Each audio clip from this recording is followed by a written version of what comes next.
Hey guys, this is selfcodinglab, and in today's video, I'll be doing a full course tutorial for a full stack application using MERN stack. MERN stands for MongoDB, Express.js, react.js, and node.js.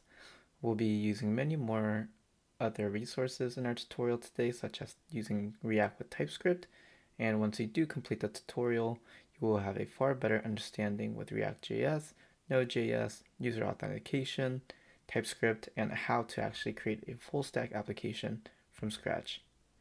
So the application that we are going to create today is a to-do application that has a login and a landing dashboard, a landing page.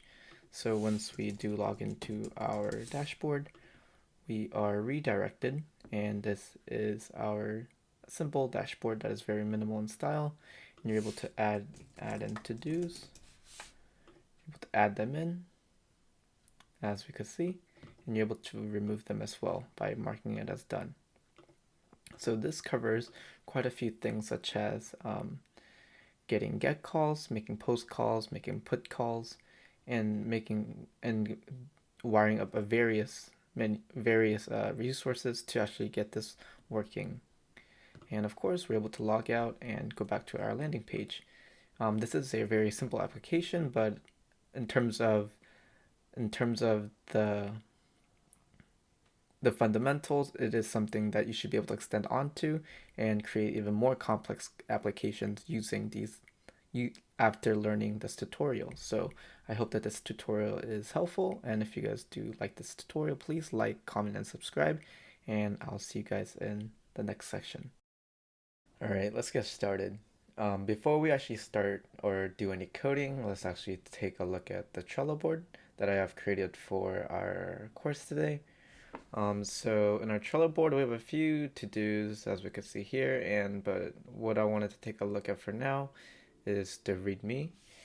So within the README, it just includes basically a list of resources that we will be using for our front end along with our back end. So as we can see for our to-do app, in our case, we'll be using React.js in the front end along with TypeScript. Don't worry about how to integrate TypeScript into React.js. We'll be taking care of that using create React app with TypeScript extension.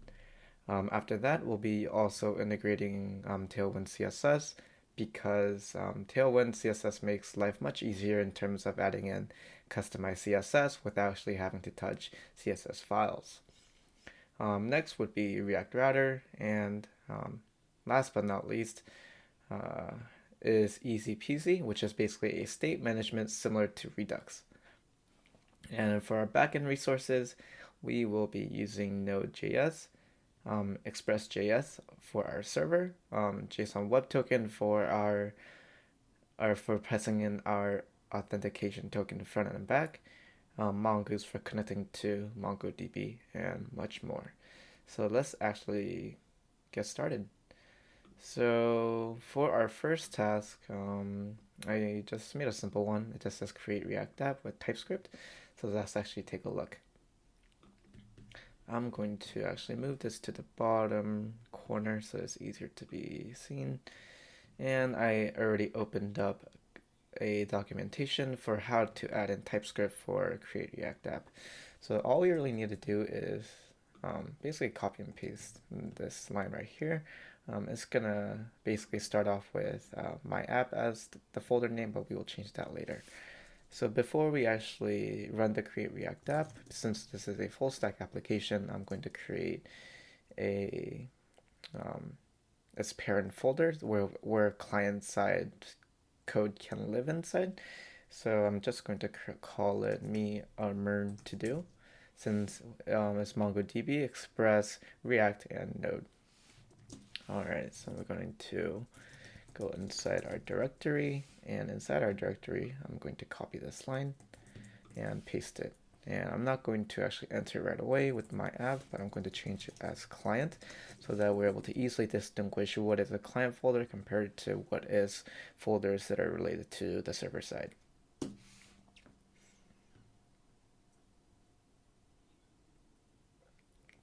And while this is installing, as we can see here, to add TypeScript to existing Create React app, first install it. So basically all you need to do is this. If you were to be adding in TypeScript, this is what you will need to follow. If you're creating a new application, this is what you would need to do with --template and adding in TypeScript. And from my understanding, I think this is all really what we need. So why do we really want to use TypeScript to begin with? I personally think that TypeScript makes life much easier in terms of knowing what the shape of maybe a argument or a parameter would be when it's passed in through a function. And TypeScript also allows you to enforce rules a bit harsher, so that the code is more stable and that we don't have any breakage that we didn't expect. So yeah, I personally use TypeScript at work as well. I think it's a very great resource, and it makes our front end code look much cleaner. It helps developers understand what data is actually being passed into the front end, along with what data has been actually used inside a component, for example. So since now we have completed our Create React app with TypeScript extension, let's actually take a look. So I'm just going to open up within my VS Code. And if we actually look at the client folder and go into the source, as we can see here, there are a lot more files that you probably wouldn't have seen before if you were just using Create React app. But since we are using a TypeScript extension, as we can see, our app has an ending of .tsx instead of JSX or JS.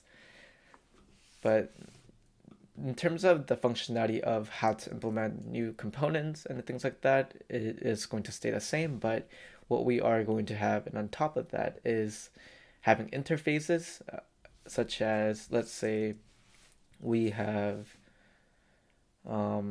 props for this app, right? So let's say app props, and let's say this is supposed to have properties that are passed in, such as title, and we're going to define the title as string.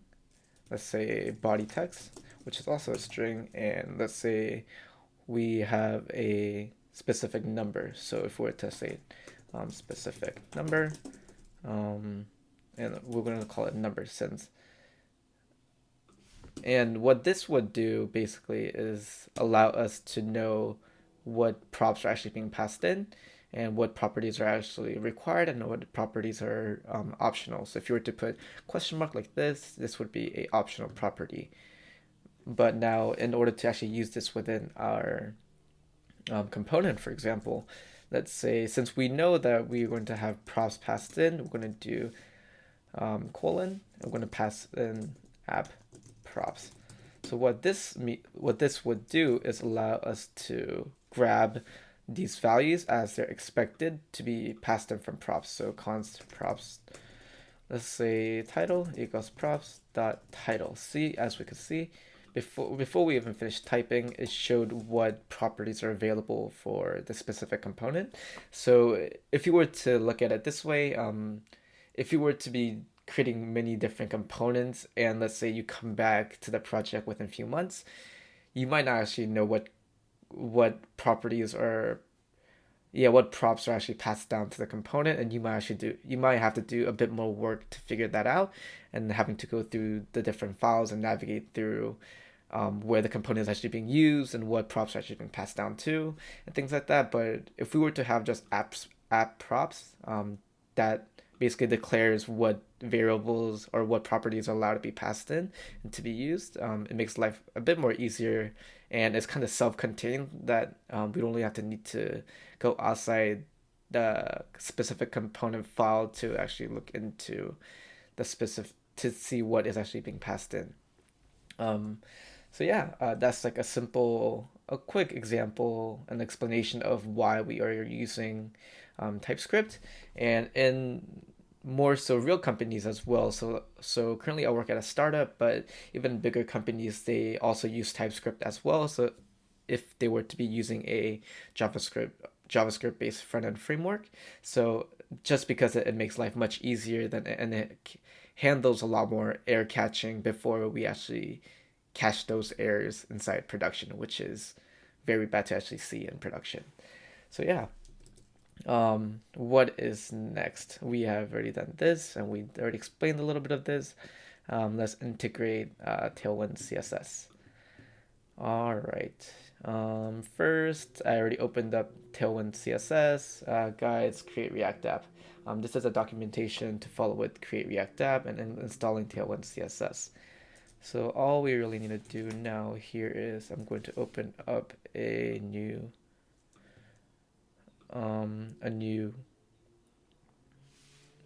tab and go inside to the client folder. And within the client folder, I'm just going to copy all this line and paste it. And we're also going to install Graco as well. And after that, we're going to update our package.json scripts for build and start, and also adding Graco the config.json. All right. We need to do this part. All right, once that has finished installing, let's update our package.json. So let's open that up, let's update start, build, and test. You can just copy and paste that. And just like so, we're also going to create within the client folder graco.config.js. And we're going to copy this in as well. And we're going to go to the next line and do npx tailwind css init within our client, inside our client directory. And what that's going to give us is the tailwind config.js, which is basically empty. If you guys would like to push this into production, you guys could add in purge as well, but that is not going to be covered in this course. But if that's something that you guys would like to see being covered, please like, comment, and subscribe, and I will do a follow-up video deploying the to-do application live, probably using Heroku. If you've seen my previous video, you could probably do that on your own as well once this course has finished. All right, let's import our Tailwind CSS related stuff into our index.css. So I'm going to delete whatever is inside our index.css and save it. I'm also going to delete all the app related files. I'm just going to create my own, so it's going to be better anyways.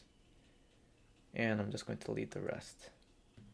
All right, so all we're going to do here from now is create a folder called components, just so that we have things a bit more organized, and not app.js, tsx. All right, import react from react const app equals, and we're just going to render just app, export default app. And then within our index.tss file, we're going to go to components, then /apps, like so. And let's actually boot up our server, npm run start. Let's give it a few moments.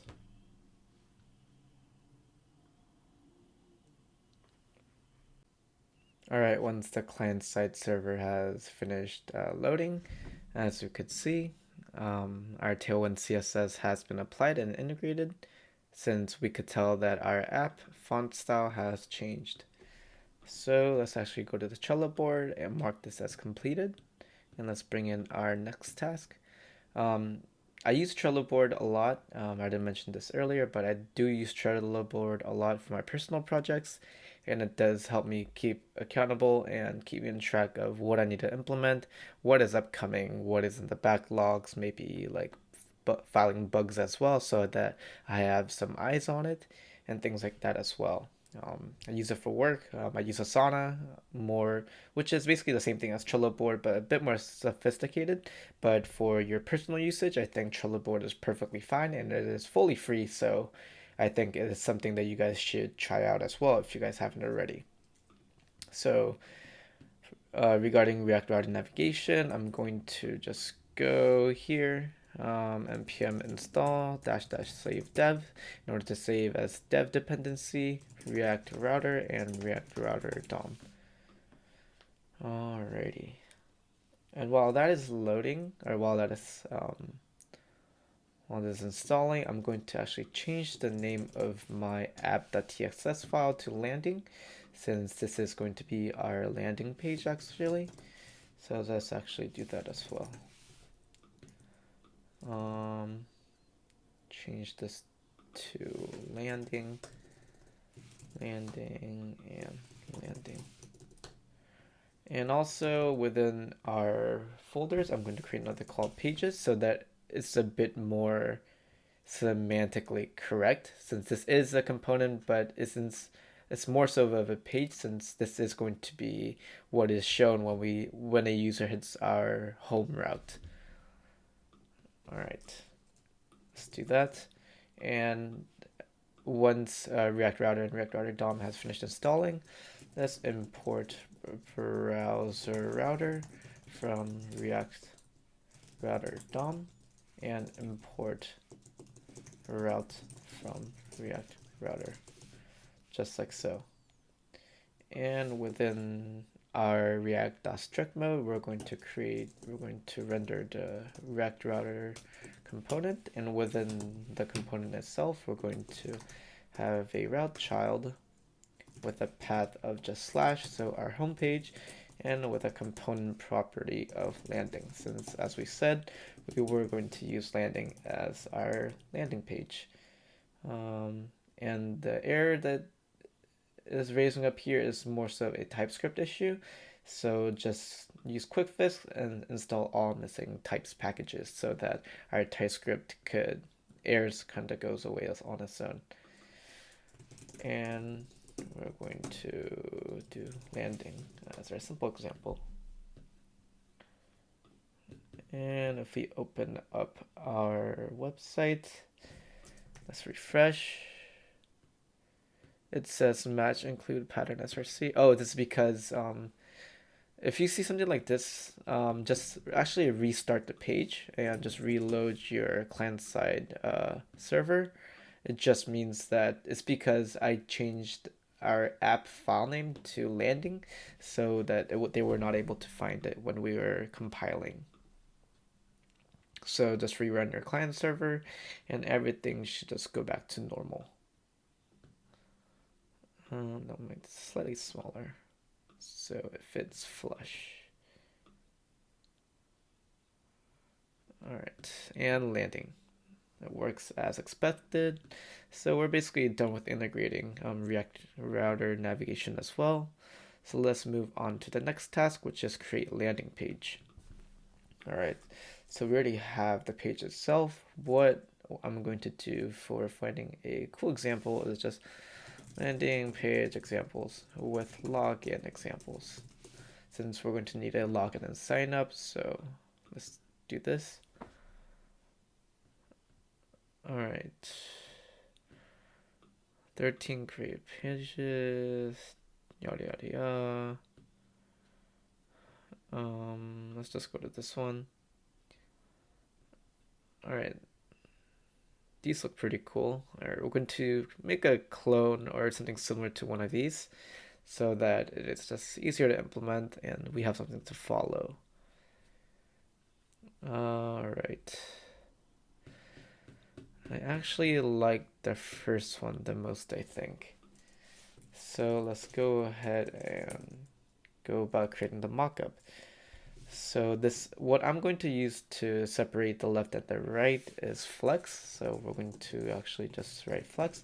Since we are using Tailwind CSS, if you just write in flex, it will set up it as so display : flex. All right. Let's do that. I'm just going to say with full.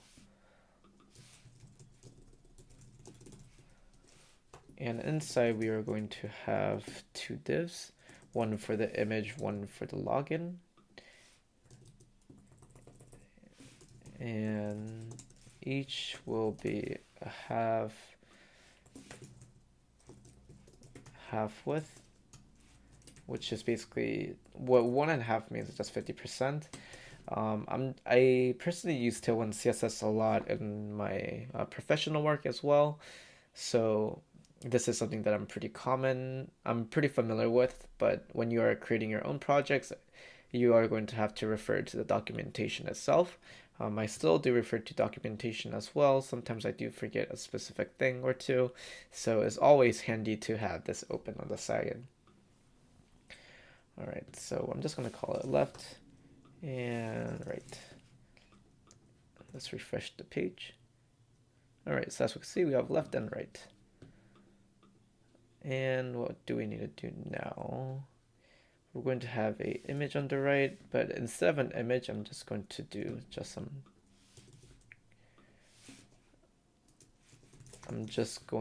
what HScreen is, it just fills up the height of the screen itself, whether that is for mobile or for web, it will fill up the screen. And within the image itself, I'm just going to do a solid color since I don't feel like going and finding an image. Let's just go text color. Text color, all the colors that are available here would be the same for background or border or a text. I am going to use, let's use green 400. So background green 400. Cool, this looks perfect. I like it a lot. And within the left side, we're going to make it so that we have a specific max width on the div. So I think max WSM, horizontal margin auto, so that it centers itself. Let's see what that does. All right. It did center it in terms of left and right. All right, so I always forget how to do this. Vertical center flex. Stack Overflow is always a great resource. Everybody uses it, even in professional settings. So don't be discouraged if you use it as well. It's nothing to be discouraged about. It's fantastic. Who doesn't love it, right? All right. Item center. Would that do the trick?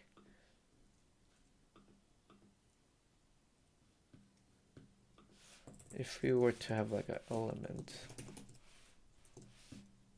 I think this might do it, but we'll see.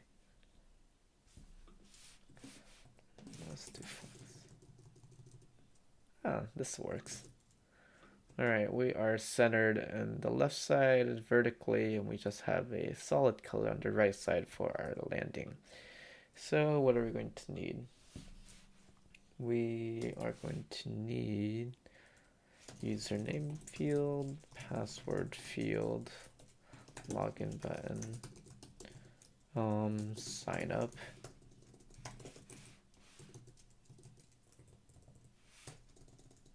Sign up. Well, we're not going to have external social media authentications. If you guys would like to see that, please comment below. But for now, we're just going to have username, password, login button, and a sign up link so that we're able to redirect them into a sign up page as well. Actually, instead of doing that, instead of having a route for rendering sign up, I'll probably use something of a state to render whether we should render a sign up or a register. So all right, const is sign up, set is sign up.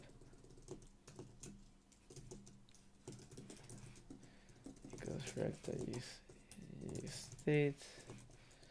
We're going to have a boolean of false. So on default, we're going to show in the login page. So we could do something like this: is sign up, then render sign up, like so, or render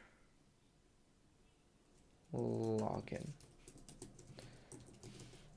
And we are going to have these in separate components. Let's call it auth folder, and within auth folder, let's have a sign up component. Sign up.tsx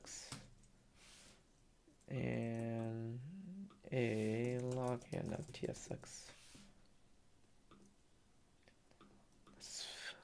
Let's just first work on the login since it's easier with less fields. Const login equals return div. Just have a simple login, import react from react, and let's export default login. And within our landing page, we could just bring it in here, import login from, go back one, directory, go to components, auth/login. To copy and paste and bring in sign up as well. Sign up. We're going to just copy and paste what is in login and paste it in sign up and just change the names. Sign up.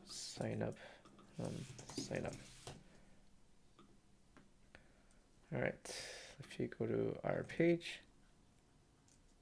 and refresh, as we could see on default, because we're defaulting it equal to false, we're just showing the login page.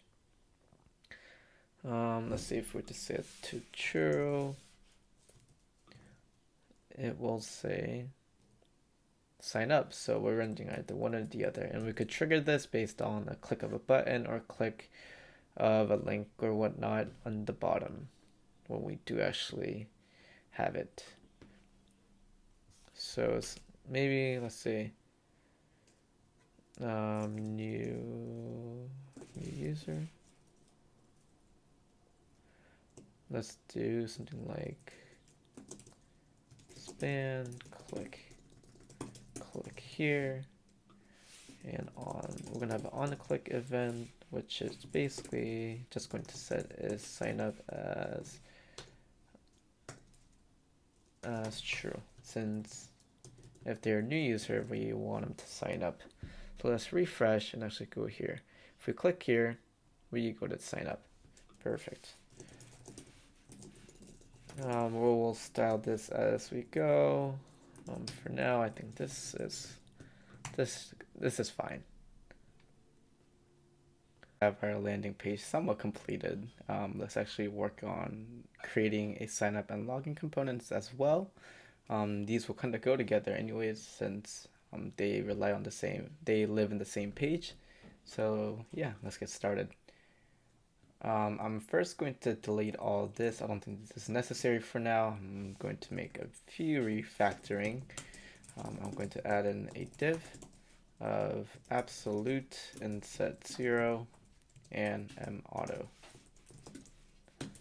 and move our statement inside. And within its parent, I'm going to add in a relative. So what this means is we're setting it to position of absolute. Inset 0, if you take a look within Tailwind CSS, what it does is it says top 0, bottom 0, left 0, right 0, and mauto is margin auto for all sides. And if you were to add in a specific height, I believe that this will center. And as we could see, it does.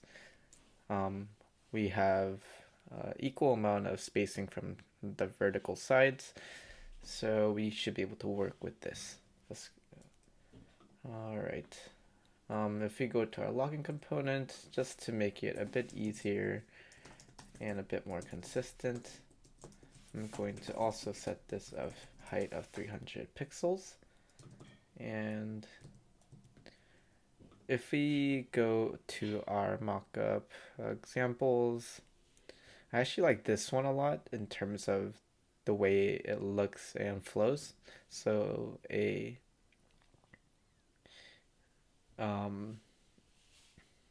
username, a password. On the left side it says sign up, on the right side it's a login button. So I think this looks really nice. So let's actually move forward with this as our login example. What we will need is div, and within the div we need an input type of text and a placeholder of username. And we're going to have a label as well that says username.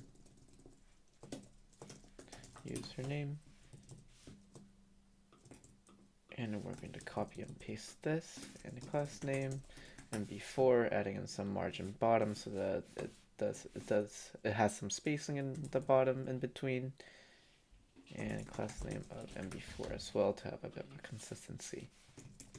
Password.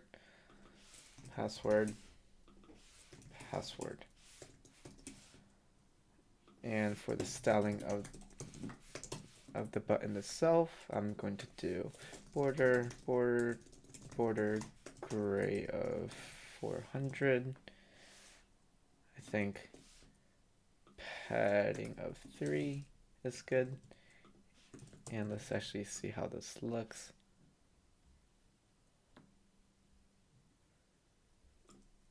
And a width full, so it fills up the width of the screen.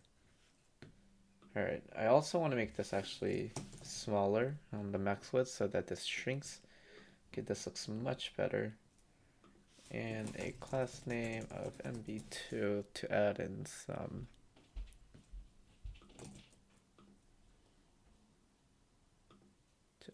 margin bottom. Let's try padding bottom.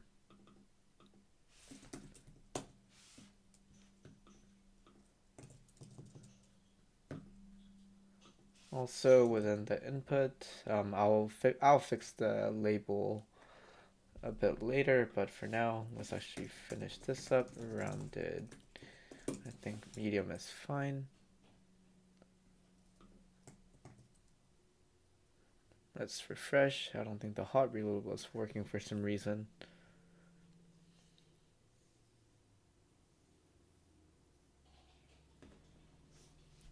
Alright, this looks much better.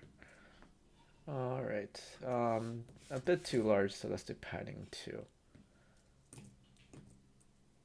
Let's do padding horizontal 3, padding vertical 2. Alright. And we're just going to copy and paste this styling into the password as well. Alright, I think this looks pretty good. We will also, let's see.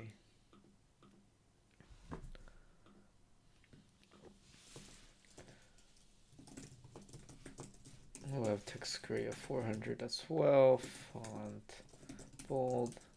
We'll have a login text so that it's just simple. And we will center this. Alright, this is pretty simple. I think this is looking pretty nice.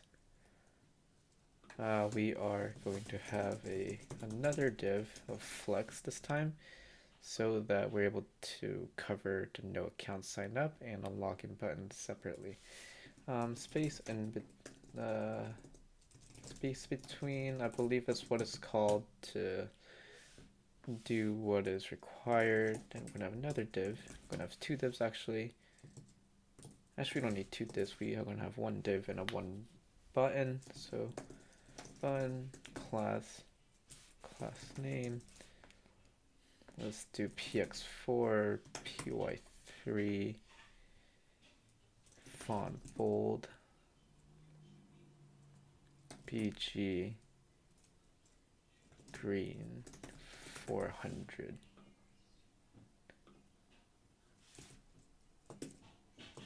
And login.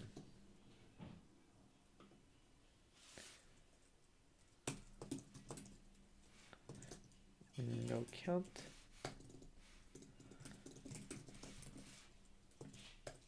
Span class name. Text green 400. Sign up. And what this is going to trigger is triggering opening up the sign up component instead of the login component. We're going to pass in the basic properties a bit later. And also text white. All right, let's take a look. I guess it's not space between. Justify between is what it's called actually. Justify between. If we do that, as we can see, it separates itself. How's the vertical alignment looking? Seems to be centered, so we could do items center, which is basically align items center. So as we can see, it's pretty well centered. I actually want to make this a green as well, so that it fits our schema a bit better. I think this is looking really clean. I think we're almost basically done with our login component. Let's actually make this quite wide. I think it looks pretty good when it's a bit wider. Rounded as well. Let's make it rounded large and see how that looks. I think this is fine. All right, so this is a pretty simple login form. So we have a username, password. Let's delete this since it seems to be looking fine without actually having to add in some margin to the label itself. So we have a username, password. If you have no account, we click on this, and we're going to wire it up so that once we click on this, we'll render the sign up component. From here, let's actually wire up and bind our React state variables to the values that are actually updated and added into the inputs. So in order to do that, I'm going to create a variable named username and a set username set state variable equals react.useState with the empty string. And within here, I'm going to just duplicate it and set up as password and set password. All right, all we need to do from here is we're going to add a onChange method onto the input of the input element. And in this case, we're going to pass in a e. E is basically event, and because we're doing it within the password, we're going to do set password of e.target.value. And we could just copy this and paste it for our username as well, and change the username. Set username. And if we console log it, username and password. Let's take a look. So username goes here. So as we can see, username and password. As we can see, the password gets saved as well because we're just logging it. All right, what do we need to do next? We need to still work on the sign up functionality. When we click on it, it needs to basically display the sign up page. And for that, what we need to do is I want to add a cursor pointer first, so that this is to basically indicate that this is something that is clickable. As we can see, if we it's cursor pointer, not pointer cursor pointer. So if we hover over, as we can see, it's something that is indicated something that is able to be clicked. All right. We will go back to the landing page, and within the login, we're going to pass in our set is sign up. So we're going to say, what do we want to call the function property? We're going to call it render signup. And basically, it will be a function that makes it so that a set is signup as true. And we go back here in our login functionality, and we're going to add in an interface of login props. And within login props, we're going to have render is signup. Or render just render signup. So we're going to call it render signup, and it is a function that basically we're able to just call. So within here, once this is on click, render signup.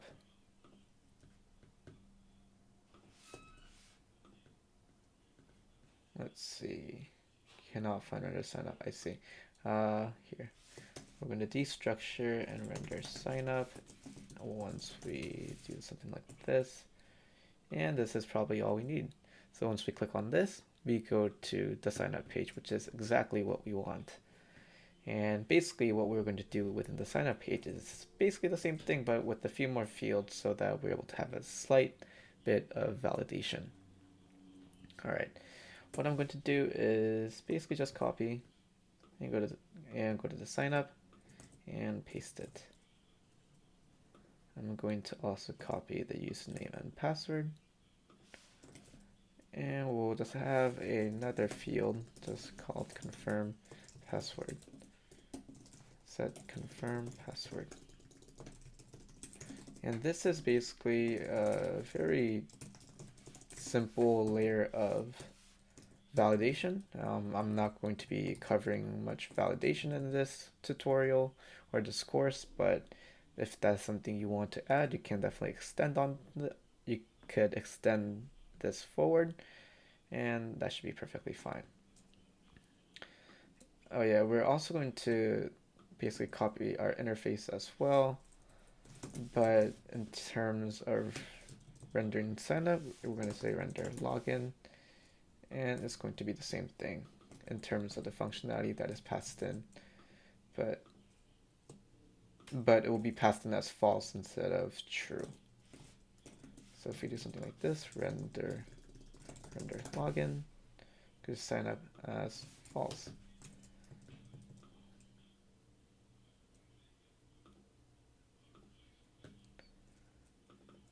Sign up props. All right. Render login, sign up props. And that is all we need. So once this is the sign, we could click on this. Well, yeah, the text is exactly the same, so we can't really tell the difference of what is what. So let's go here. Sign up. Sign up. Login, and instead of no account, let's say already a member. Already a member. All right, we're just going to hit refresh, and let's see. If we click on sign up, as we can see, it says sign up and it shows that already a member. And if we click on this, we go back here. All right, I think we basically covered what we need to do in terms of a login and a landing page. This is quite simple. Of course, you guys can make it a bit more complicated, but this is a nice and simple design with a login and a sign up, both living within a landing page. So we're basically done with these two parts of our task. So let's move these forward. We will basically add in our API calls and wire these up later as well. All right, one thing I missed regarding the sign up page is that I didn't add in the confirm password section. So let's go ahead and do that. We're going to copy and paste the password div and change the label, confirm password, and do set confirm password. And in the sign up button, what we're going to do as a a light validation would be if basically if confirm password equals to password, which means that these two are equal, so that we should basically allow them to create. So let's, if you were to do username, and let's do password and user password.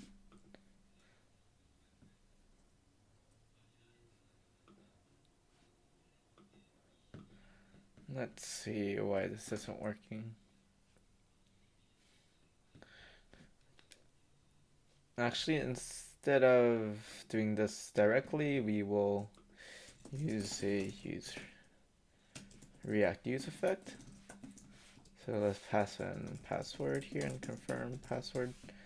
Let's do const is disabled and set is, we'll just call it disabled, not is disabled. Disabled, set disabled equals react state equals false. Alright. If password is equal to confirm password, set disabled as false, since we know that these are equal. Else set disabled as true, since we know if this is not true, then it's probably false. All right, and we're going to just pass in disabled into our disabled property, and I think this should work. All right, so username, password, whatever the password is. Let's actually take a look at the property. So this doesn't seem to be actually going disabled. Actually it did, as we can see, that the disable property is present, but the coloring of the button itself is what is causing it to make it look like it's still active. So we'll basically disable the color as well by adding in some dynamic background color. So we could do something like disabled. If it is disabled, we're going to use BG gray 400. Otherwise, we'll use BG green 400. So let's delete this. All right. Refresh. Go to sign up. Add in username.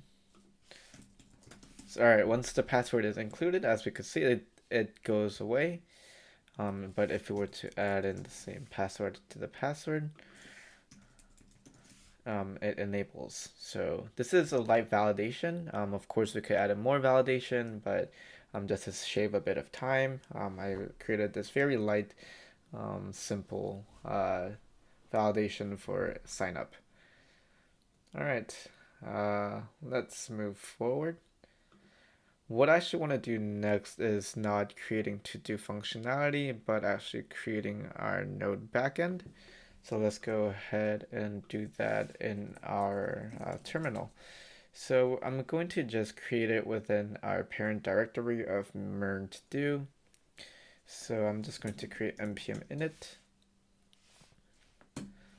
and just go through the process. That's fine. And I'm just going to open this up. All right, and just close all these up. And I'm going to create a app.js file for our server. So for that, I'm going to install Express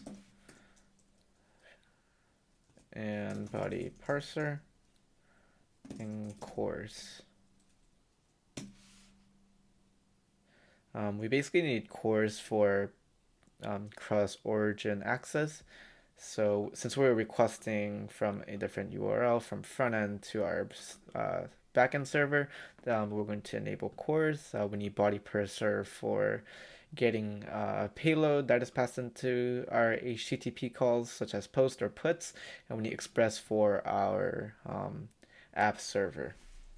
So let's get started. I'm going to first bring in express.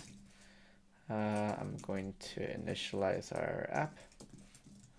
I'm going to create port process.env.port port or 5000. So our server will be living in localhost 5000, just so that you're aware. And what we're going to do here is app.listen port and error. If error, return console.log error. And console.log server running on port and port. So basically this is where we're listening, and basically this is where we're listening, port 5000 locally, and this is how we create a simple web server. What we need to do now is basically add in some routes along with authentication so that we have an API call to make within our login and sign up. All right, first let's include body parser along with cores as well. And in order to actually use these with an application, all you got to do is app.use cores, just like so, and app.use body parser.json, since that's the way we want the data to be formatted, and app.use body parser.url encoded extended equals false, so that we're not accepting a certain type of data to be coming in. All right, so this is all we need for now. And for our login and sign up specifically, we're going to install a few more things. So we're going to install jsonwebtoken, so jsonwebtoken, and bcrypt, so that we're able to hash our password using bcrypt. And for our JSON web token, this is how we're going to be passing in our authentication token front end and back end to basically say that, yes, I am an authenticated user. Let me get a list of my to-dos, and let me log in and log out and such and such and such. So yeah, let's get started with specifically the authentication portion. So what we need to do first is we want to bring in JSON web token equals require JSON web token.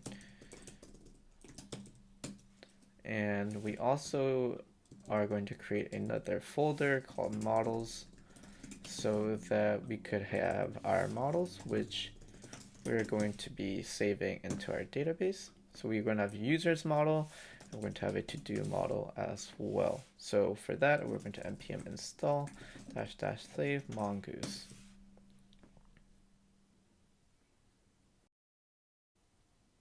All right, once mongoose has been finished installing, I wanted to discuss about mongoose specifically.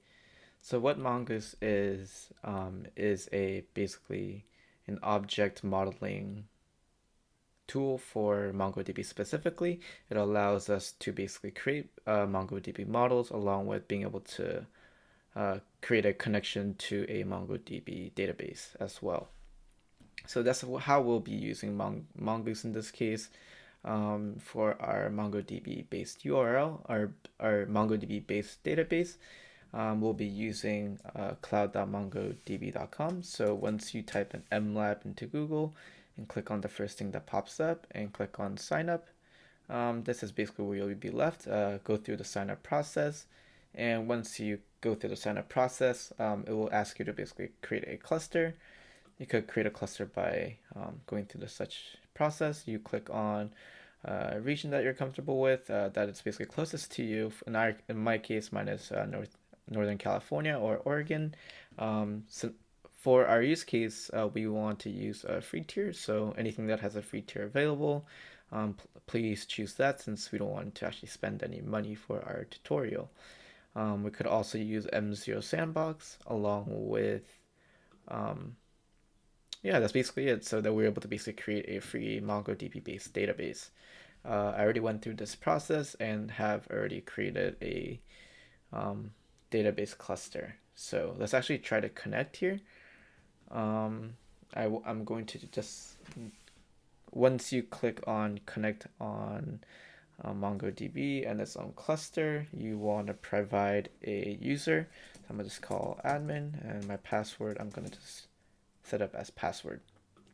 Of course, if this is a production database, you want to make it something that is more secure. It says a password is too weak. Let's do password 123. That still doesn't work. Password 4400123. All right, that works. Then what we're going to do is, I guess it says the step one. I'm just gonna say allow access from anywhere, just so that is. Actually, let's not do that. Add my URL connection or my IP address. Once you click on add your current IP address, it will just automatically add it in. Currently, where I'm located is SJ. So I'm just going to create a light description so that I know which database it is. All right, let's go here and choose connection method. How do we want to connect? We want to basically use connect using cluster native driver, explore, modify, visual, Mongo. Oh, I think it's connect with Mongo shell. Nope, never mind. That's not it. Go back. Let's just try out the different things. Node.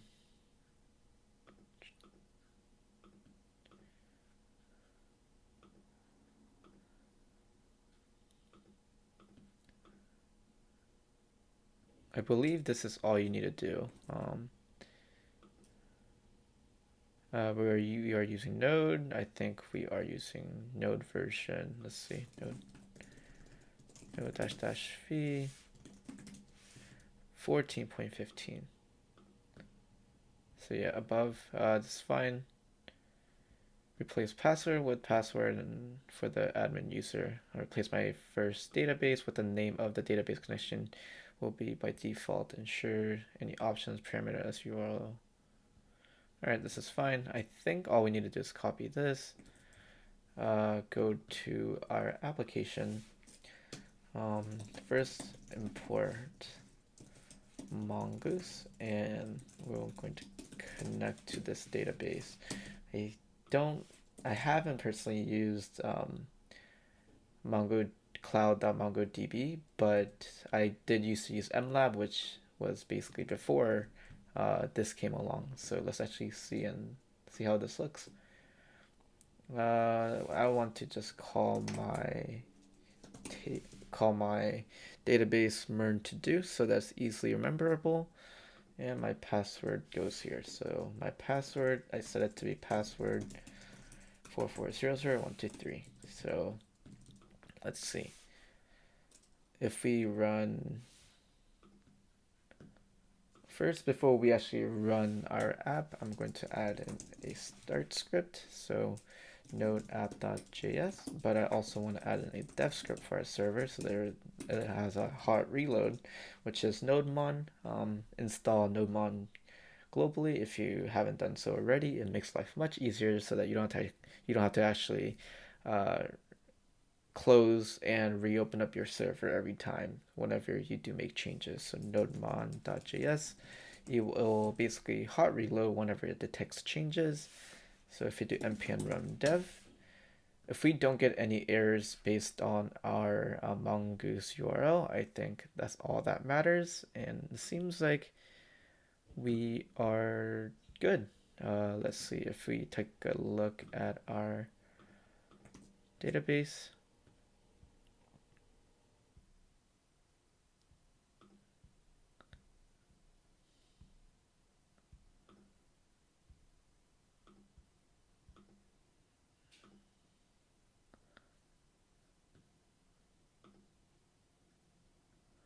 All right. I think this is all we need to do for now. It doesn't really show anything, or there's nothing to really look at for now since we haven't made any additions into our database. So we will do that in our next step. Oh yeah, also I should be working and moving in our Trello boards as well. So we created our backend node server. We are working on integrating Mongoose and MongoDB database. All right. What we need now is two routes, one for sign up and one for login. So let's actually add those in before we wire it up within our front end.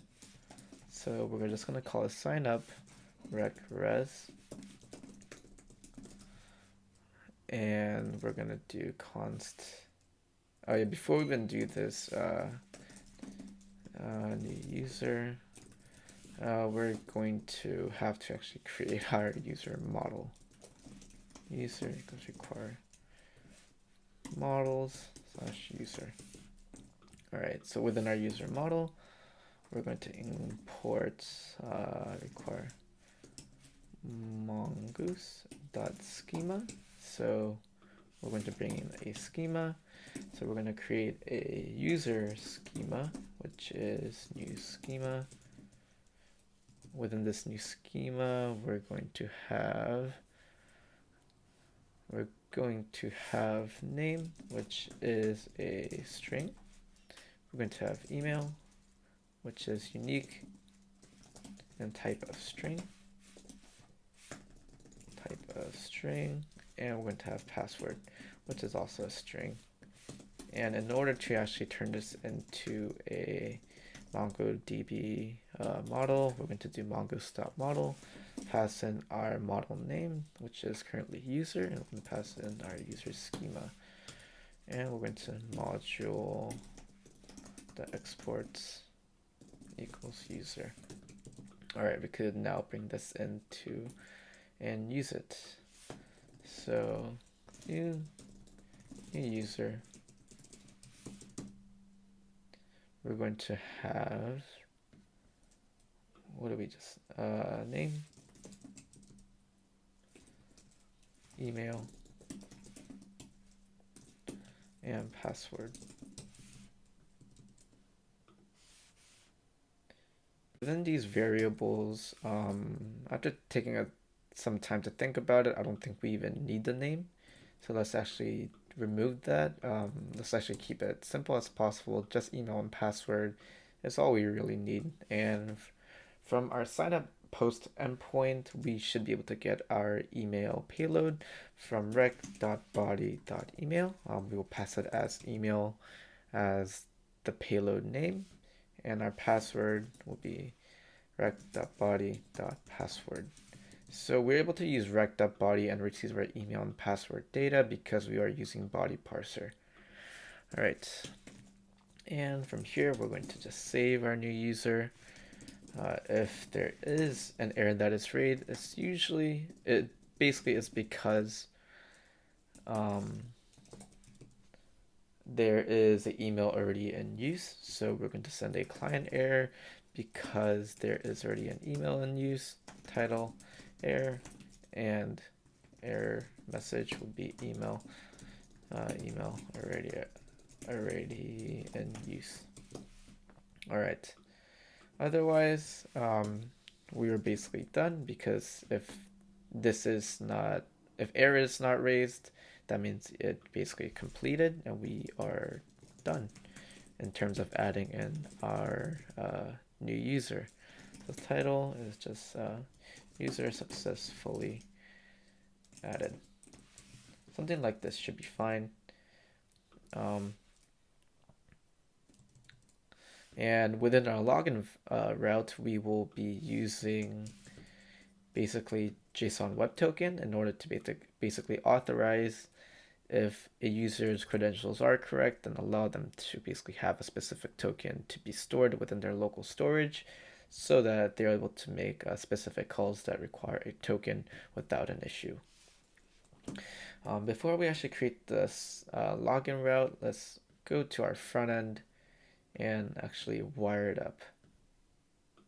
So in our front end, I'm going to open up another file and go into another tab and go into our clients directory. And I'm going to install --save dev Axios.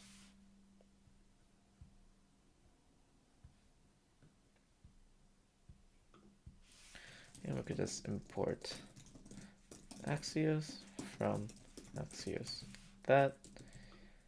And here we want to basically have a on-click function so that when a sign up button is clicked, we call the API and save the user. All right. On submit.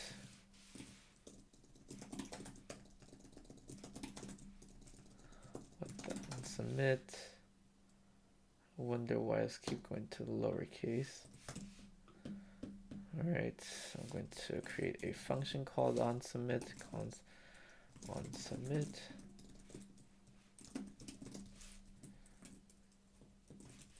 And what this is going to do is axios.post a specific URL.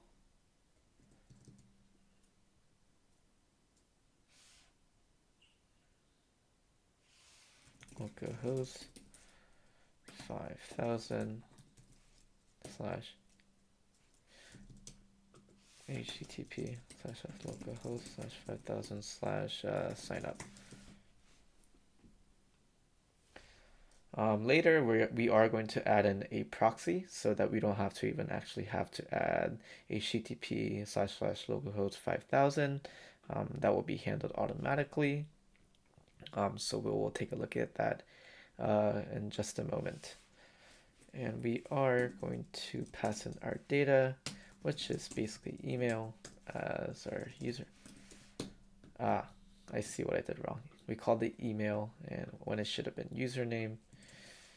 Let's just do username and then we'll make it unique. All right, that's fine. We'll call it username. Username.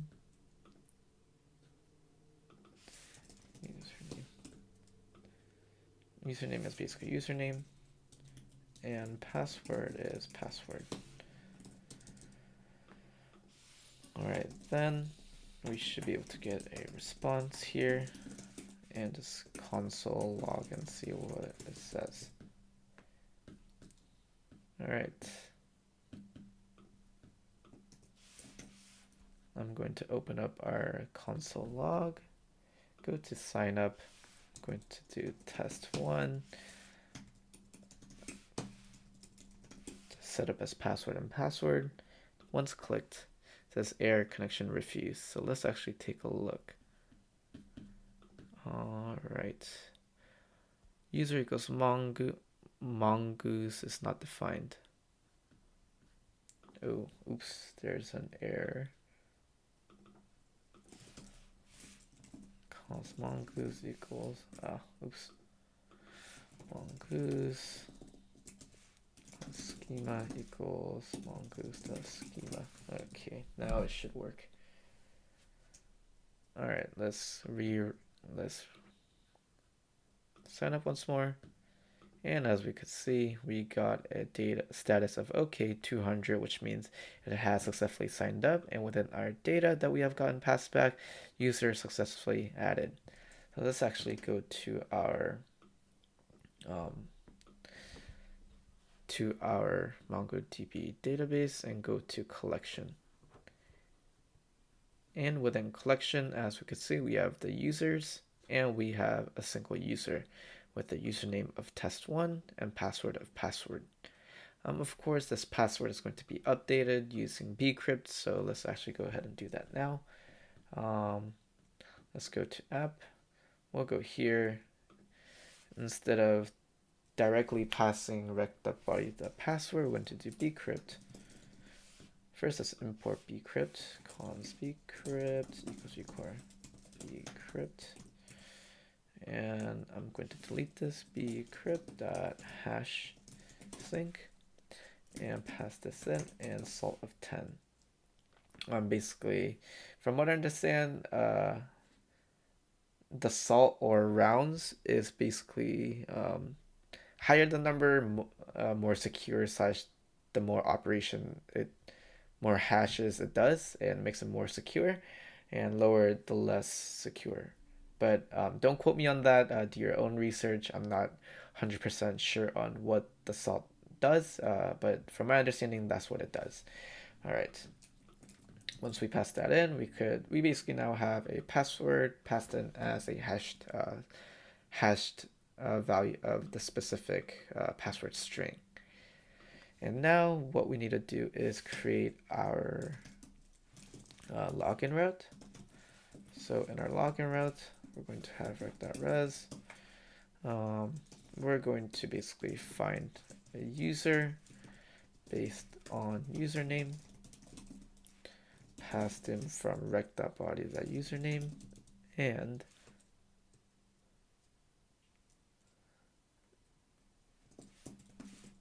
in the callback function, we're going to have error and a user if found. So if error, return res.status of 500, JSON server error.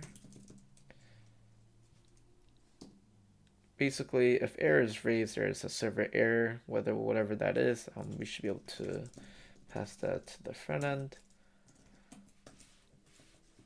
Otherwise, if there is no user that is found, we're going to return res.status 400, which is client error. JSON title user is not found, error, invalid username or password. So basically, if user is null, that means we were not able to find a specific collection with associated username. So if that is the case, that means username does not exist. All right, so another thing we need to check before we actually let them to be authenticated is to see their password. So we're going to say if bcrypt dot compare, I believe, compare or compare sync. So encrypted goes second parameter and the data goes into the first. So rec.body.password is the first, and the second one would be user.password. So let's say if this does become true, or if this is false, I mean, we want to return a login has failed because password is incorrect. But if otherwise, if it does pass, we're done with the authentication process, and we're going to sign a jsonwebtoken for the specific user ID and pass it to the front end so that it could be stored. So in this case, what we're going to do is res.status of 401. If you actually take a HTTP status 401, it's just a unauthorized. So as we can see, it's more specific than 400, where 400 is just client error. 401 is unauthorized, so that we know that because if it's unauthorized, because the password is wrong, the user exists. So it's slightly different. You could use 400 as well, but I think unauthorized goes a bit better in this case. So login failed. Error, invalid username or password. All right, so if all these pass, that means authentication is done. Give them a token. All right, so we're going to first create a token by saying token. We're going to sign the token, and within the payload of the token, we're going to pass in user ID. And because we don't want to basically hold too much information about a specific user, all we want to have is a light information that allows us to have an identifier of who is actually authenticated. So in this case, all we're going to do is user ID equals, I believe it's underscore user. Yeah, user dot underscore user, and we're going to pass in a secret key. Secret key is something that will be needed for later as well, when we're going to be verifying if the token is actually authentic. So keep that in mind. So I'm going to just keep it simple and type in secret key. And this should be fine. And once we're done creating the token, we're just going to send that to the front end so that it could be saved. All right, title, login successful,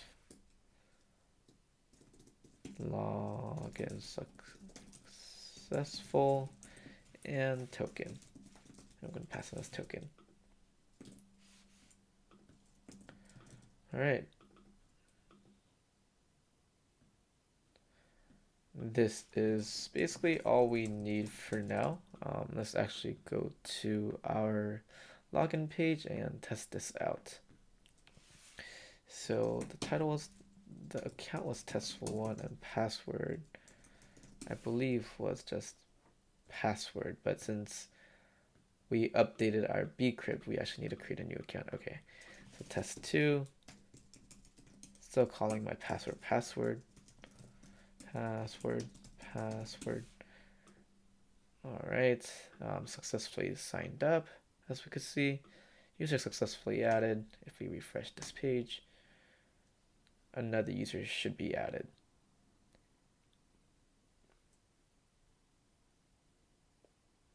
And here it is, the second one. And as you can see, the password is gibberish because we have encrypted and hashed it. All right, test2, and passing in let's pass in first a username that doesn't exist. So if we do that, oh, we haven't wired up in the front end. Never mind. All right, let's go to login. Import Axios from Axios. I'm gonna have another on submit function. All right, and axios.post http://localhost 5000/login, and username equals username, password is password. All right, then we're going to have a response from our API call, so let's just console log it for now.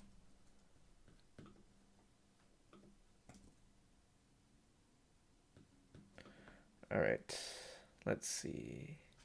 Let's start off with an account that does not exist. What is the issue?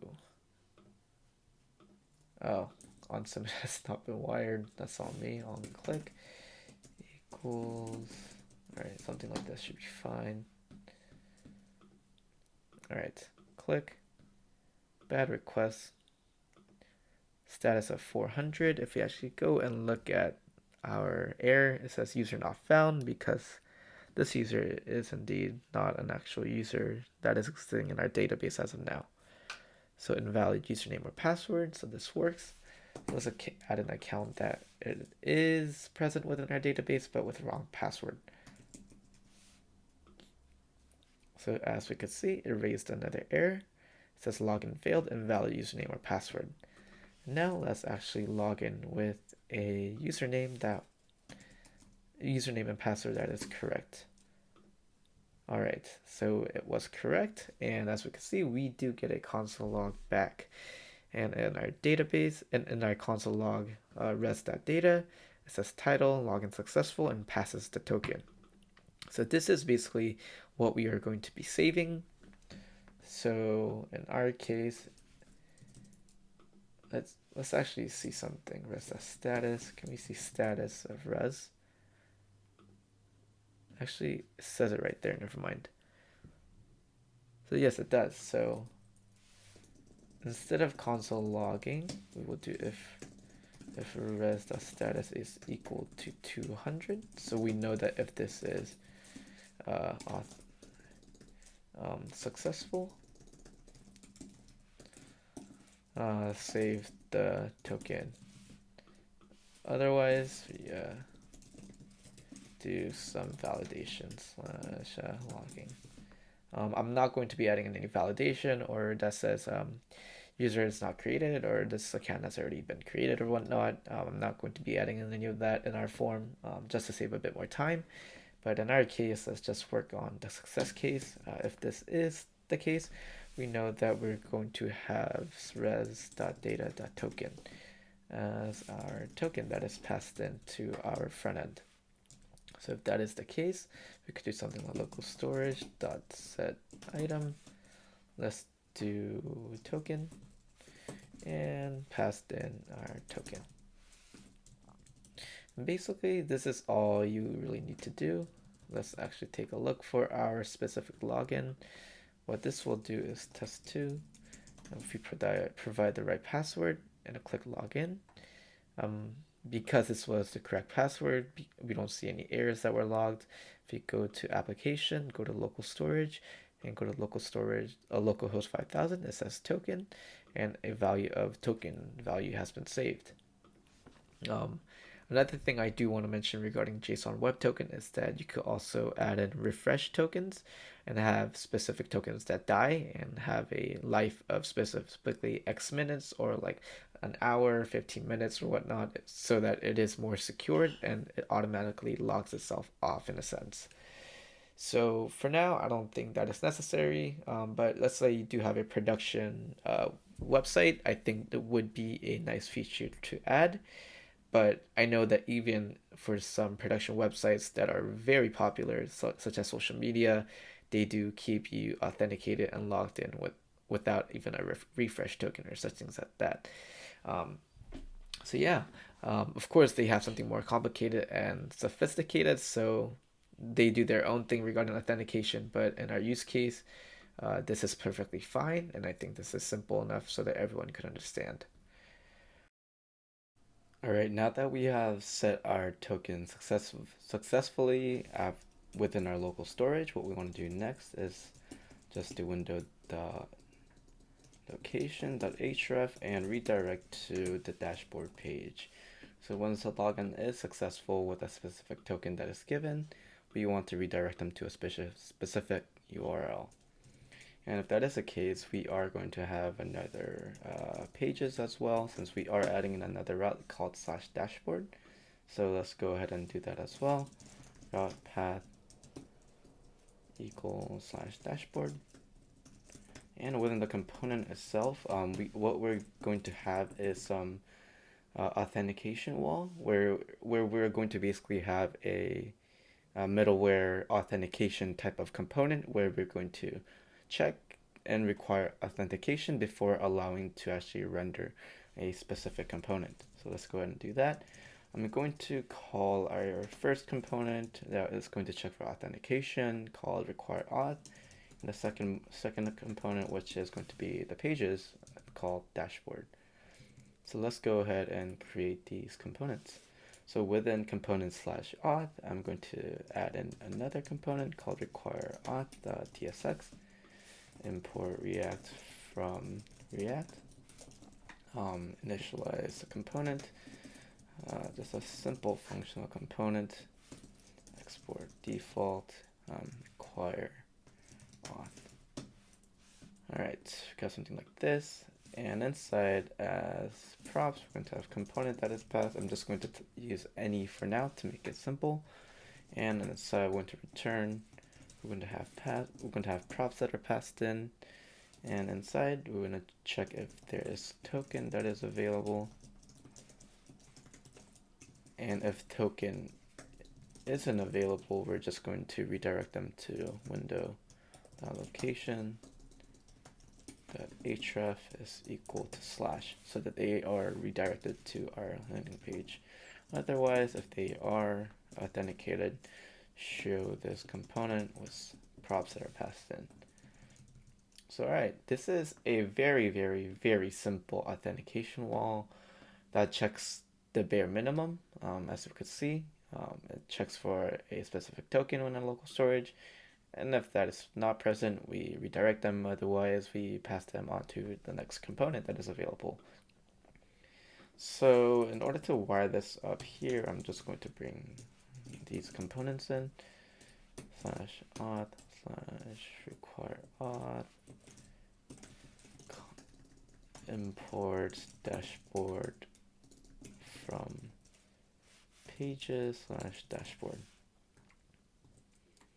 Alright, so once we are able to Why is this giving me an error? Type of any. I am just going to use type of any for now, just because I don't really want to deal with type for this specific component right now. Later, I'll be showing you guys a better example of how TypeScript should be used. I know this is something or a place where TypeScript should be more enforced because we want to have more. We want to know what is incoming and outgoing as the shape of our data, but for now, this is okay. It says slash pages is not a module. Oh, I see. I didn't create the component itself. Cause dashboard is return div and dashboard. Dashboard default dashboard. Dashboard.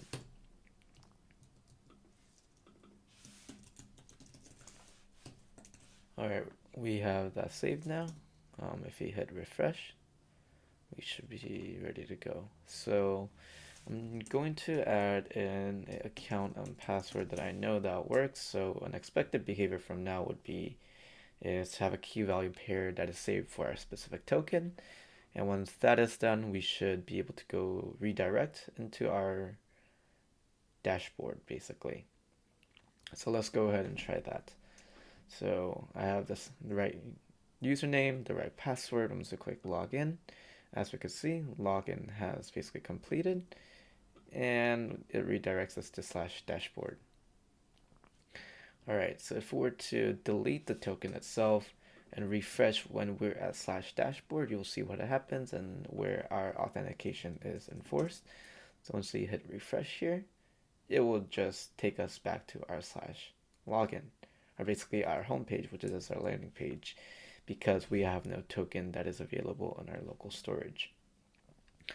So yeah, this is a very simple way to basically add in a nice little authentication wall so that you guys are able to automatically redirect users that are not authenticated when they are trying to hit a authenticated route, for example.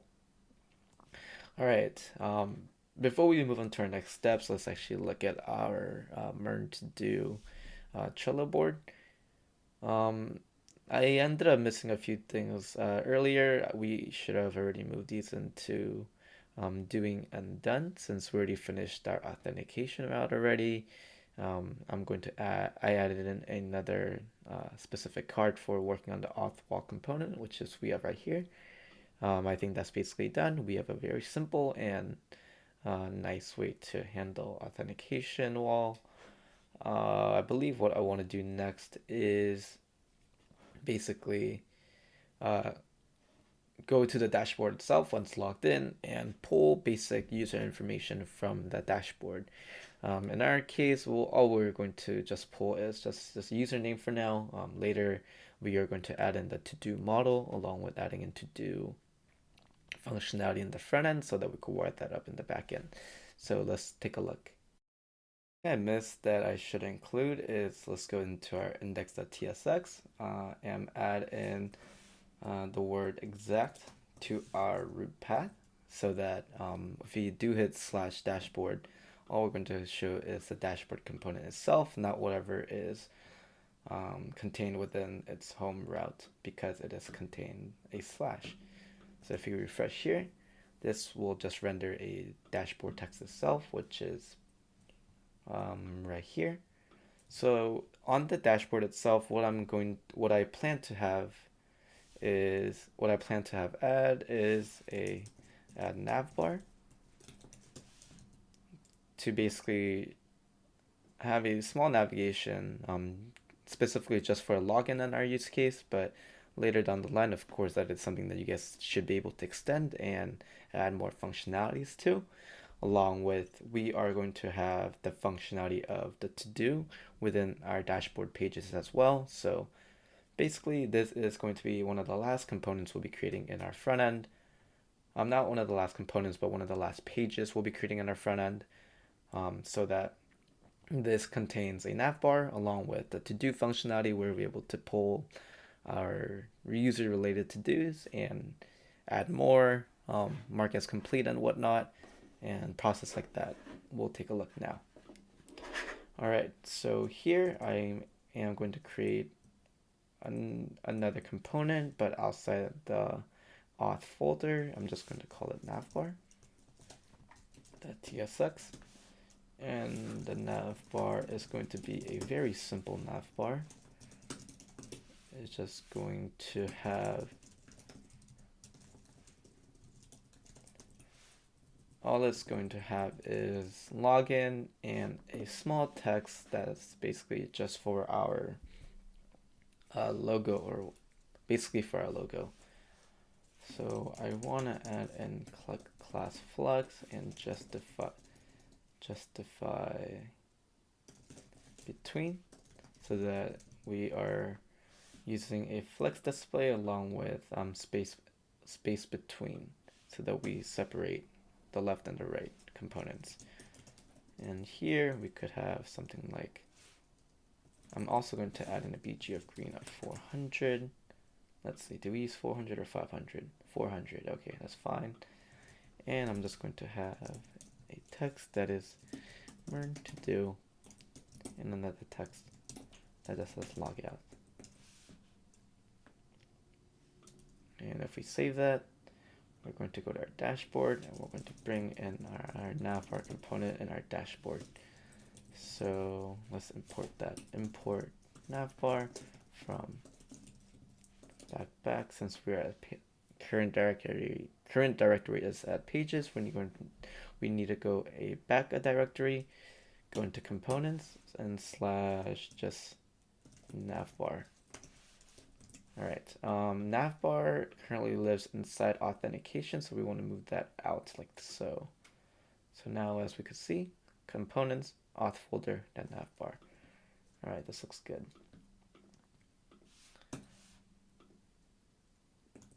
All right, I'm just going to save.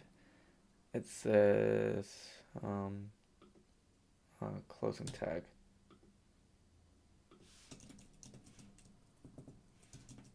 Could do something like this. If we save, refresh. All right, we do have our simple navbar. We're going to take some time to style it. I'm going to give it let's give it a horizontal padding of 8 and a vertical padding of 8 as well, and see how that looks. Okay, I think that's actually good enough for our use case. And I'm going to use text of white as well, so that the texts are a bit brighter. All right, and from here, I think that's all I want to do. All right, for here, I'm just going to add in font bolds to make our logo a bit more poppable. I'm going to increase the font size as well to text large. That is good. And for the logout, all we're going to do is let's create another function with an authentication that is a logout.tsx.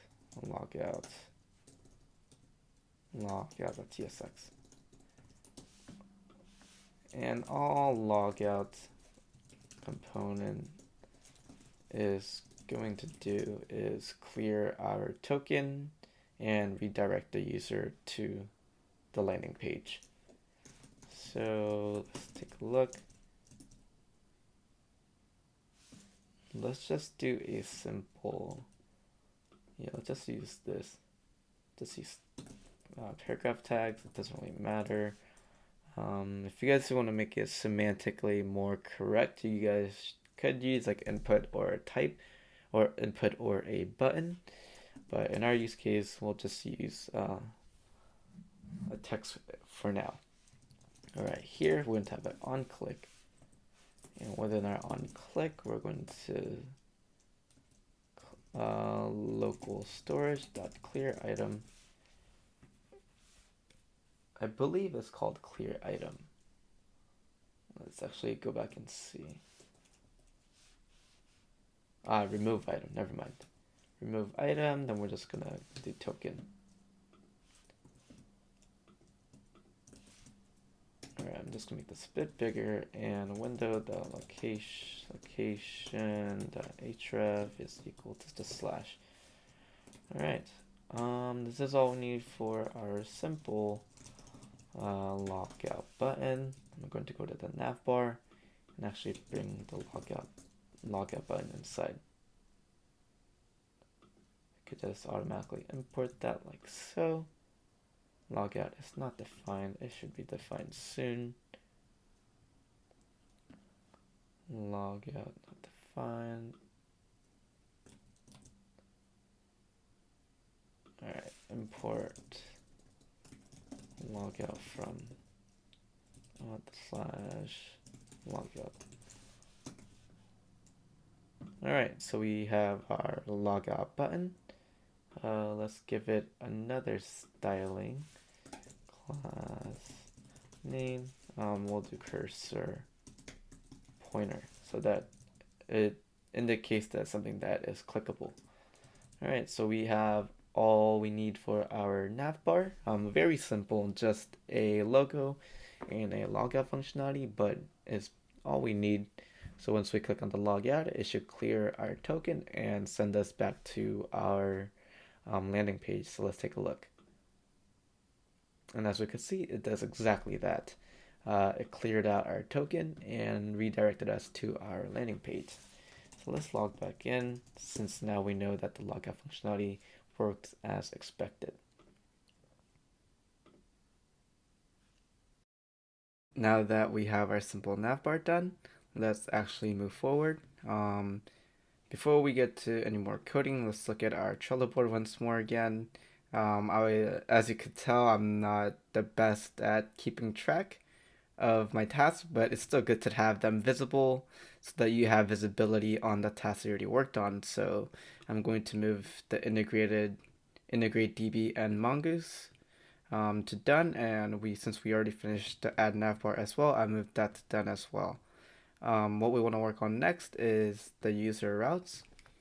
So for that, let's actually just go to our dashboard and import Axios from Axios. And we are going to use a use effect. So react.use effect.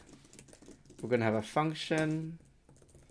Basically what it has is a function, and a second part is an array, where if you were to put variables inside an array, it will be like a component did update with the specific targeted variable inside.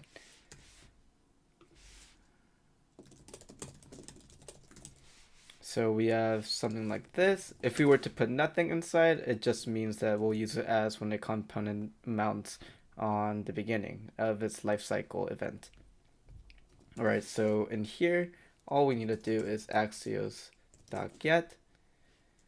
Before we actually add in the get file, let's work on our proxy to our backend so that instead of having to actually write our http://localhost 5000/API, all we're going to need is just this, so /API. So let's go to package.json of our client, and on the bottom, let's just go ahead and add in a proxy. And what we're going to have as a value is our server URLs, which currently what mine is pointed towards on HTTP localhost 5000. And since we updated this, now we know that we could also update sign up and login. I already have made those changes, as you could tell. It just looks much cleaner. It just says /signup instead of having http://localhost/signup. And in login as well, we will just have /login instead of the whole URL. All right. So I'm going to call my route in the backend that we will be creating later just user, since we are grabbing user information. And in config, we're going to change the headers. I'm going to change the headers, and we're going to pass in token as part of the header. The get item and pass in as token. And because this dashboard component is passed in through the require auth, we already know that a local storage does already have a token. Otherwise, we would be redirected to the landing page. And basically from here, I believe all we will need to do is res and console.log and log the response. So let's actually go to our backend now, our app file, and just go here. Later, when you guys do extend and add on more routes, it's good to basically have route specific folders as well, so that you guys are able to keep it more organized. But for our example, and so that it's easier to reference, I made the decision to keep all my functionalities within this a single app.js file. Of course, we have our models and things like that living in other parts of the folder as well. So for our get route, we're going to do is app.get /user rec res request and response. We're gonna find a token from rec.headers.token, since that's where it would be coming from. And now we're going to actually verify the token that it is a authentic token that we have signed with jsonwebtoken. So in order to do that, we're going to use is jwt.verify, and we're going to pass in the token as a first parameter. And in the second parameter, we're going to pass in the secret key. So if you hover over it, it should tell you what you need. So as you can see, the first parameter is the token, and the second is a secret or a public key. So this is, I believe, all you need in terms of passing in your token and a secret key. And the next is just a callback function with an error if it fails, or a decoded token. Or you could call it whatever you want, but I'm just going to call it decoded for now. And if there is an error, we're going to return status of 4.1 because it's not authenticated. And we're going to pass in a JSON response of title not authorized. All right. Otherwise, we know that it is authorized, because if it does not raise an error, we know basically there's no error. So it is an authentic token. So what we need to do now here is that now we know token is valid. We are going to find our user based on the payload we attached to our token. So we're going to find one user based on the ID that is coming from decoded.user ID.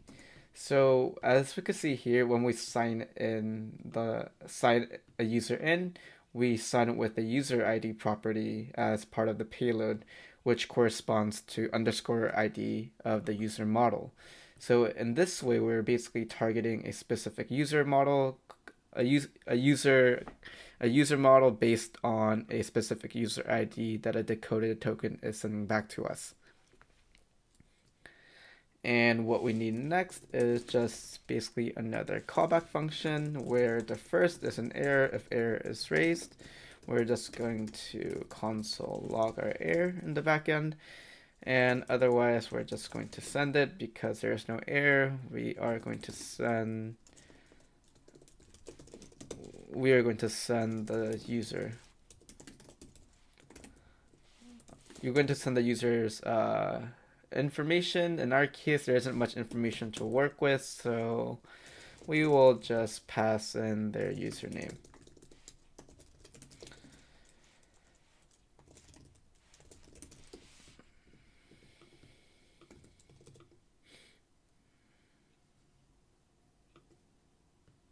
All right, now that our user route is finished, let's actually go to our website, and let's actually just refresh the page when on the /dashboard. So as we can see, once refreshed, and when the dashboard component does mount, we get a response back, and the data has title success and the username of test2, since that is the username of our current user model. So for for our use case, we aren't going to really need a user route specifically. We are going to need a to-dos route to add and delete and remove and all that. But in terms of having a specific user-related route, we are not going to need one. We're going to just leave this as it is, just copy it, just comment it out for now. It's just for your reference. If you guys do want to add in more user related information into your model, you can do that as well and fetch that into the front end. All right, so what we actually need to do is go to the Trello board, move our user routes to done. We also finished the proxy, so we'll move that in as well. And let's actually create our to-do app functionality with dummy data. So I'm just going to create another folder called to-do that is going to hold our to-do related components. So we aren't going to need this right now. Let's get rid of that. Let's get rid of that. Let's do that as well. And within the to-do, I'm going to have a to-do form, but it's not going to really a form, but more of a simple component that has an input and a button. And when an input is clicked, when the button is clicked, we are going to basically append a to-do onto a list of to-dos that we're going to show on part of the dashboard. And we're also going to have a to-do list.tsx. All right. I'm just going to create our to-do interface. So the shape of how or what a to-do would look like. I think all that we will really need is would be a title, which would be a string, and just is completed, which is a boolean. Very simple, but it will basically get the job done.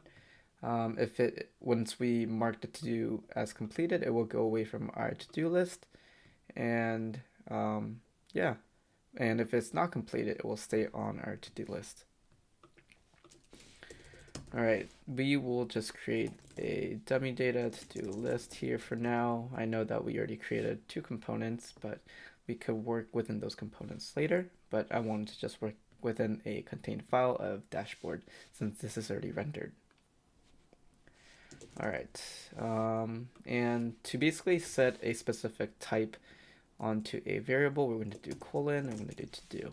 And since this is an array, we're just going to append a brackets, and this is all we're going to need. So title, to-do 1, and is completed would be false. I'm just going to copy and paste a few of those. 1, 2, 3, 4. And let's just actually render that after we do some light styling. So I'm just going to give it a max width for this specific div that's going to contain our to-do and to-do form. I think medium should be fine. Let's just add in text here.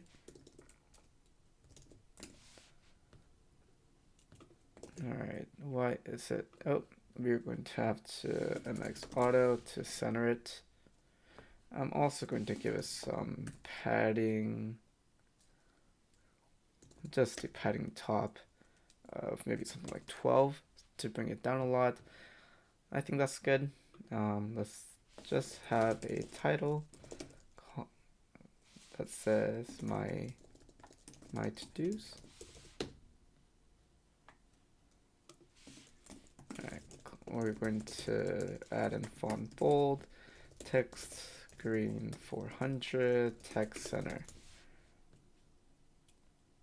Alright, cool. And let's do text extra large.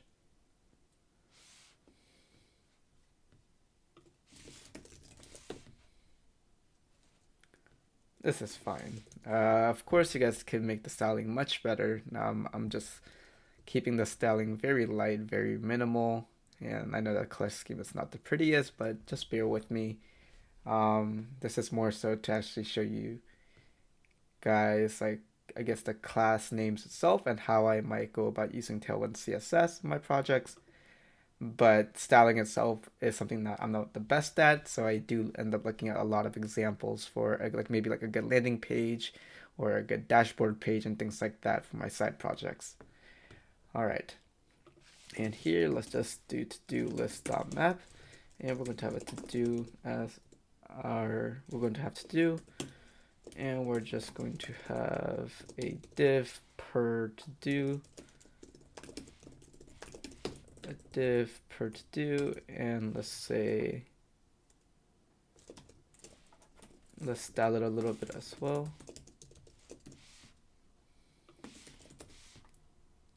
All right, let's give it a border gray 400, padding of 4,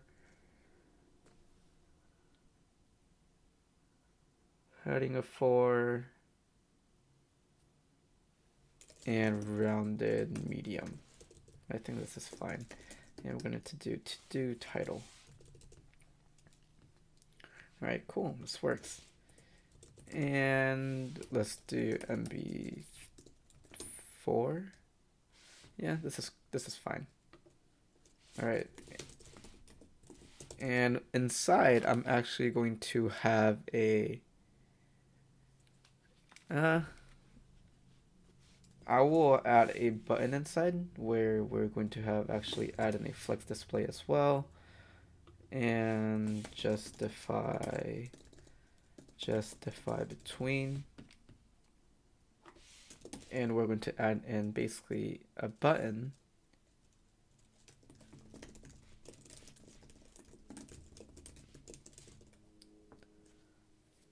where we could use it to basically mark it as complete. So in our case, let's see, what color do I want to use? Let's do PY2, PX3, BG green 400, and text white, and see how that looks.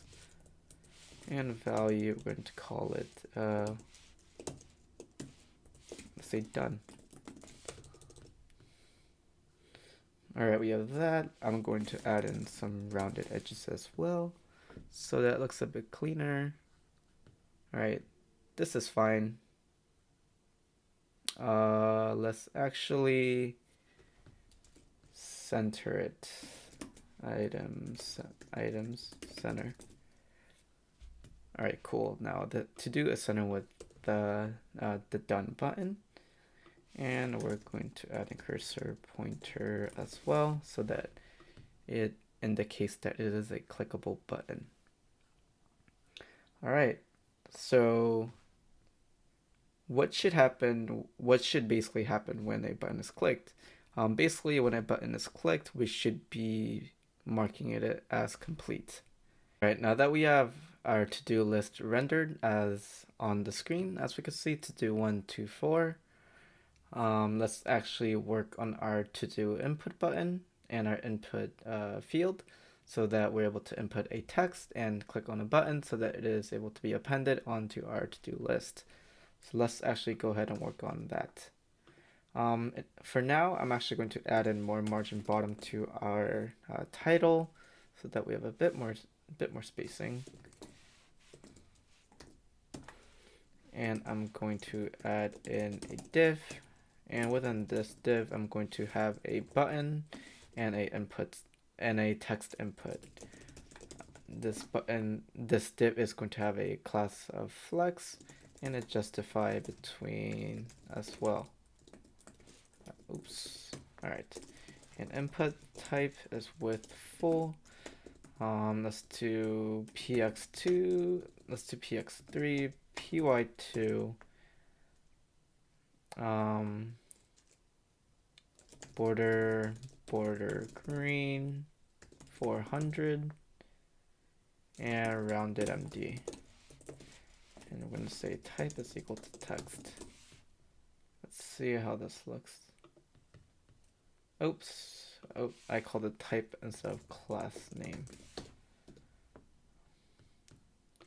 All right, I think this is fine. I'm also going to add in MR of, I want to say 4, because we want to have a slight spacing between the button and the input text itself. So button, class name, let's do something similar to the bottom one. I'm just going to copy and paste this. You know what, I'll just copy the whole thing actually to keep it more consistent. And we're just going to call it add. Alright, so here's our button. And that says add. I am going to give it a bit more horizontal padding. And I'm going to have margin bottom of 8 as well, so there's more spacing in between these two components. So here it is. Quite simple. Just an input, an add, and a list of to-dos, and you're able to mark it completed. We will work on the marking as done and appending and all that later when we actually work on the model and the route of to-do itself. But you're able to add in some text to do here. And later, once you click this button, we're going to append it here and have it shown and rendered onto our list. So let's take a look at that. So let's go to our Trello board. I think we're done with this for now. It's very simple. I didn't include some functionality as well, since that's likely going to change, such as marking it as complete and filtering out the completed to-do list or to-do items. So let's actually add in our to-do routes here, and let's go to our backend. All right, we have already created our to-do model, just a file. I'm just going to copy and paste whatever is in the user and paste it in just like that. Change a few things. To-do schema, to-do, and export to-do. All right, this is fine. I'm going to delete all of this. Schema, we're going to have a few things as we've seen earlier in our front end. Let's actually close a few things. Let's close this, close this. All right, close, close, close, close, close, close, close, and close. All right, that's fine. So yeah, here we have our title and it's completed. So let's add in those. We're gonna have a type. We're gonna have a type of string, and required is true, so that we want to enforce that the title always must be present when a to-do model is being added to our collection. And what we want next is completed, which is going to be a type of Boolean, and required is true as well. And lastly, we want to add in the author, which is basically a relation to who this is for. So let's say this is for me. I want the author to be myself. So we want to have that connection, and we want to make that relationship to this specific to-do model, so that we know what to-do items are owned by who, basically, or basically which to-do items are inputted by a certain individual. So we're going to make that relationship. So all we need here is schema.type object ID. This is our type, and we're going to have a ref of user, since we are basically pointing the reference to the user model, so that this is able to make that connection and to have a specific user ID, a specific ID that is based on a specific user model. So in terms of the things that we need, I think this is it. Let's actually go to our app.js, and we are going to need a few things. So we're going to have a get route, get to do route, mark as complete to do, mark to do as completed, and add to do route. These are the three main things I believe that we are going to need. So let's actually work on these now. So I'm going to start off with our get route. So just slash to do. And within here, I'm going to do rect.res. And what I could do here is actually just copy and paste the verification logic. I'm going to remove the code itself later, but I'm going to be using this code snippet for the JWT verify function. Since this is still going to be needed later, this is basically a route where we require a specific token and an authenticated user. We're going to have this specific verify function.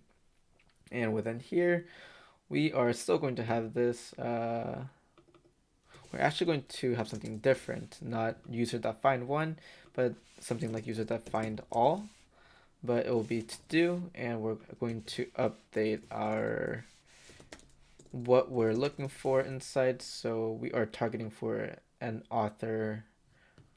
We're targeting for an author since that's what we called it here. And we are going to pass in our decoded.user ID.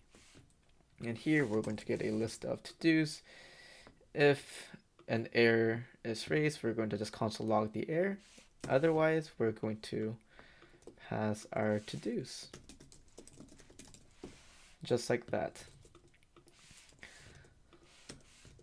And before we are able to even test this route, we are going to need a post route for our to-dos. Same thing, I'm just going to copy and paste it here, like that. There is a way to basically not have to rewrite this every time on a protected route. We are able to pass in through a middleware. So let's do something like const require token. We have a function like that. And this is going to have, I believe, let me take a look at my other screen to have a reference of. All right, this is going to have rec, res, and next, and inside jwt.verify, and it's going to basically be the same process of verification, but we will pass it in as a middleware so that we are not going to have to need to actually do this every time. Where did I mess up? All right, yeah, I think this looks good. All right, not authorized. And we are just going to call next if valid token. So basically we could use this middleware. We will bring it, we could leave it here, or we can move into another file called utils or middlewares, up to you. But instead of actually having to call this every time, we could pass our required token function middleware in here just like that. And if we do that, we're not going to be needing all this. But in our use case, we are going to need it just because it makes it a bit easier without actually having to use this, because we do require having the token so that we're able to fetch and find all based on our author decoded user ID. Cool. All right. In here, all we need to do now is to let new to do equals new to do. Let's actually first bring in our to do equals require model slash to do.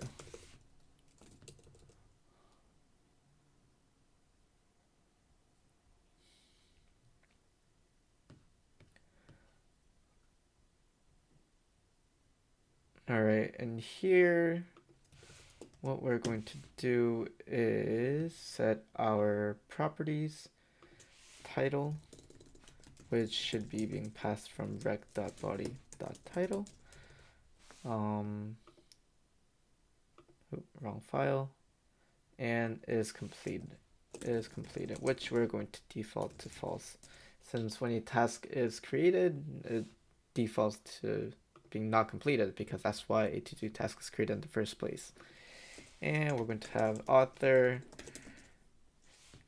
Our author, as we can see here, is basically an object ID that references the user model. And in our case, we're able to get our user ID from decoded dot user ID, just like that. And now all we need to do here is to do dot save. And if there is an error,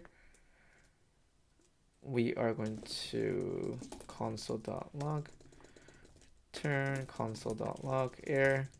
Otherwise, if it succeeds, we're going to return res.status of 200.json and title of successfully added and pass in the to-do.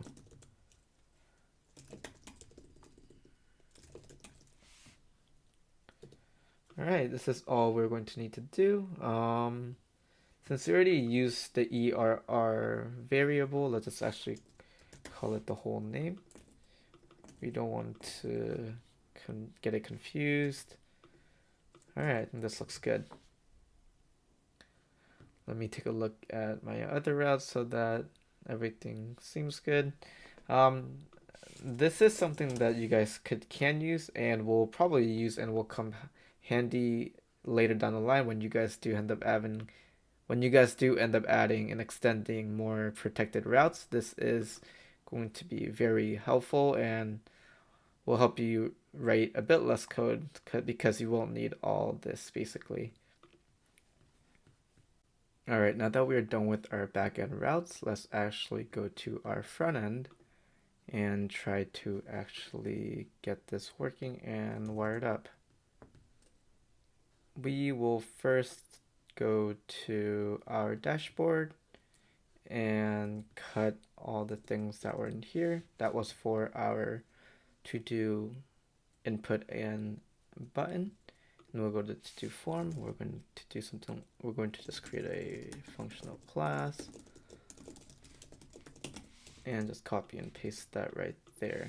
Export default to-do form. All right, and our dashboard, we're going to import the to-do form.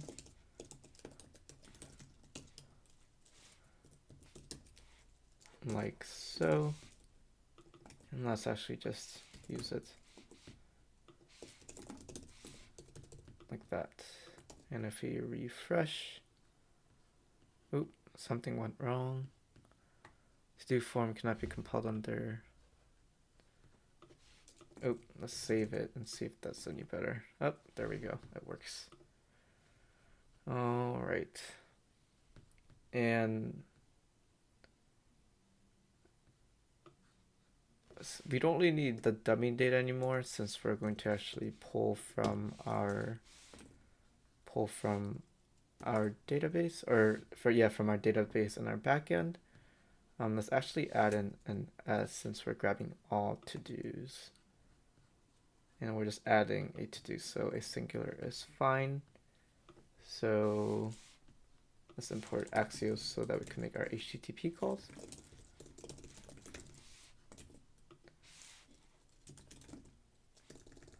React.on use effect.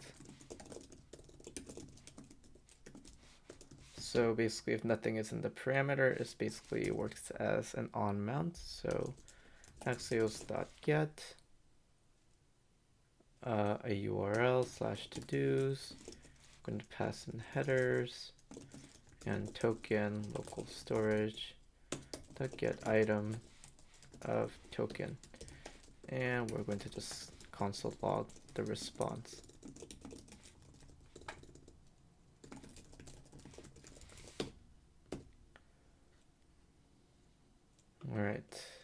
we're going to just, we will leave this as it is for now. Let's actually move it in our to-do list. Let's create our to-do list first. Const to-do list. And this one, we're going to have props, to-do list props, and interface to-do list props. All right, and in here, we're going to just have to-dos, which is going to be to-do and an array. And let's actually go here and just take it like that. This is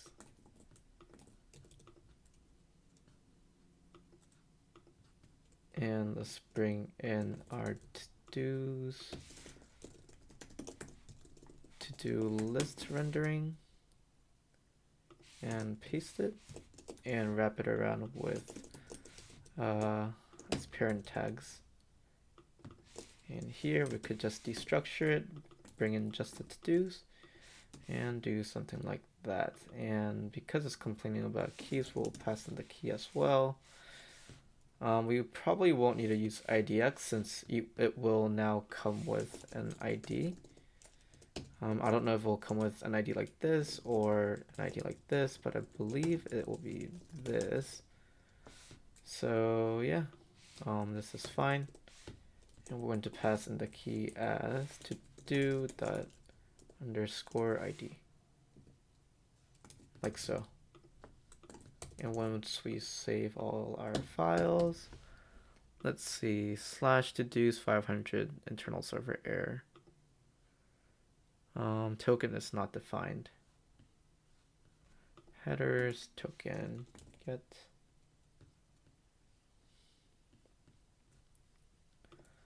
What does this say in our terminal?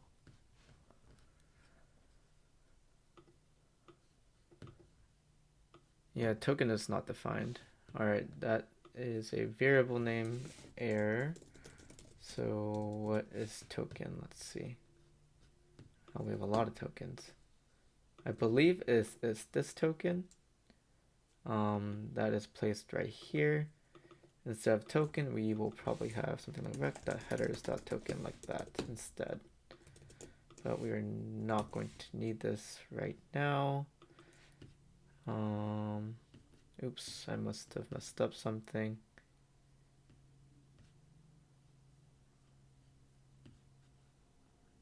Yes.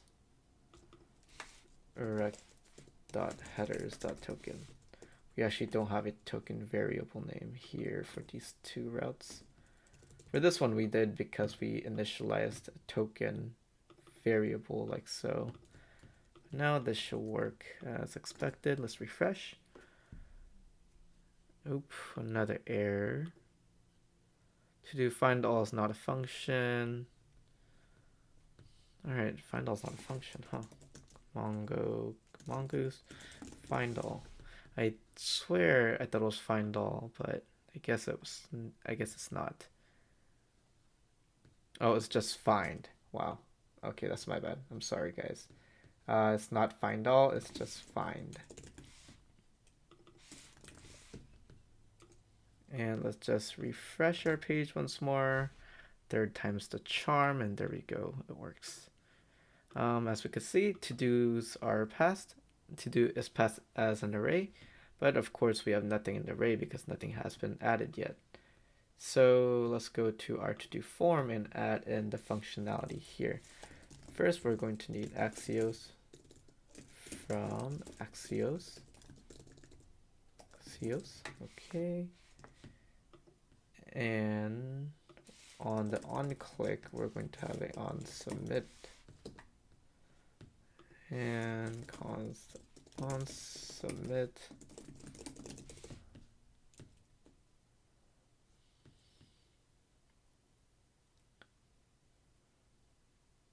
within the on submit we are going to have before we even have our on submit, before we have our on submit, I need to create a create a title so that we're able to bind with our input. Oops, state. This an empty string is fine. On change, es passed in, set title, e.target.value, like that. Oops, did I do something wrong? Ooh, that's fine. All right, that's good.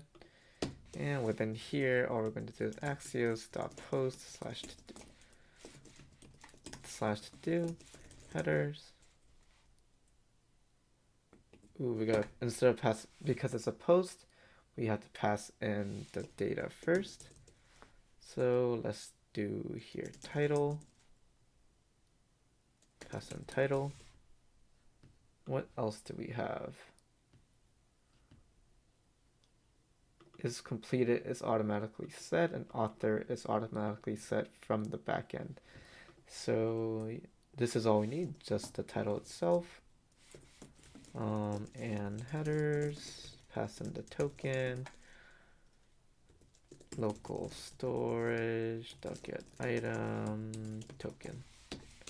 And then let's see what we have once the response is logged.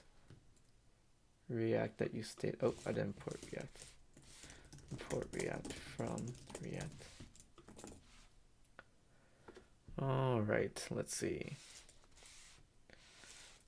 This is my first to do. Press the button. And as we could see, a to do is sent back to us because we're console logging it. Successfully added.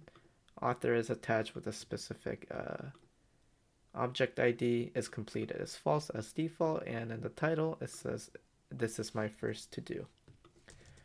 All right, if we refresh our page, ooh, we're not getting our to-dos. Oh, we are. We just didn't wire it up yet. All right, we're going to have a const to-do list, set to-do list equals react.useState and an empty array. And within here, I am just going to pass in set to-do list of res.data. Since response.data to-dos. Let's do this actually. If res status is equal to 200, then we're going to save, because let's ensure that it is a successful response first before we actually look to save the data. Set to-do list res.data.todos. And let's bring in to-do model or interface.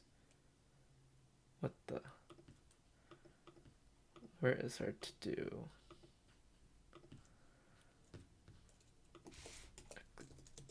Export default to list. Gotta export it so that we could actually import it. Import to-do list, to-do from component /to-do /to-do list. All right, and here we're just going to render our to-do list and pass in our to-dos as like so.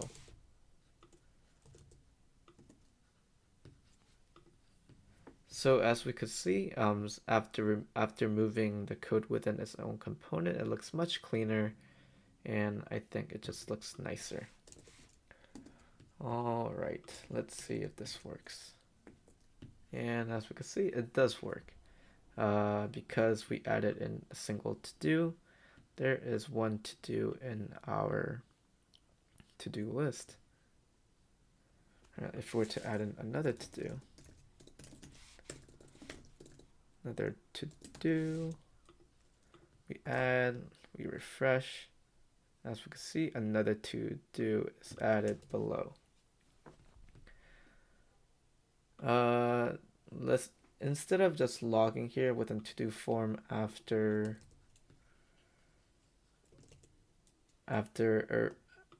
basically after the post, let's just clear out our titles so that it looks better and we don't have to just we don't have to delete it every time. Of course, we still have to handle dynamically basically adding in without actually having to refresh the page, so that our to-do list automatically expands as we press add. But for now, I think this looks good. We will go ahead and fix the issue with dynamically adding without having to refresh the page a bit later. But before that, let's actually just add a very light validation and check for the length of to do and to make sure there is something present within the string without actually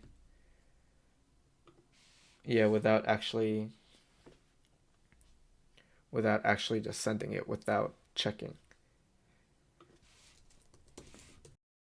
All right, now that we have finished our to-do form, let's actually wire up the dynamically adding and to-do, basically dynamically adding in a new to-do to the to-do list without having to actually refresh the page.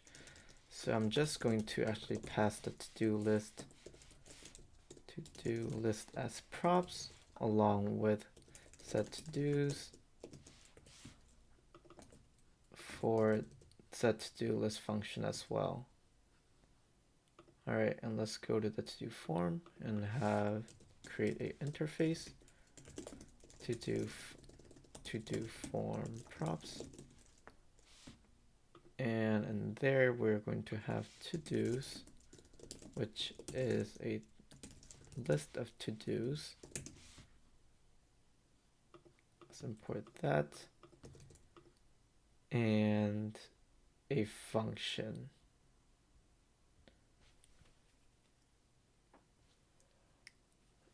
All right. Yeah, and a function basically. How do we want to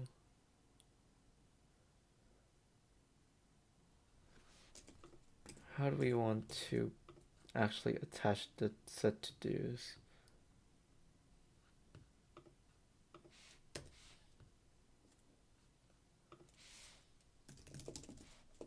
Let's first pass in props for to do form props. Why is this still raising an error? Oh, it went away. Perfect. And set action. Oh, I guess we could just use a set action maybe. Set to dos.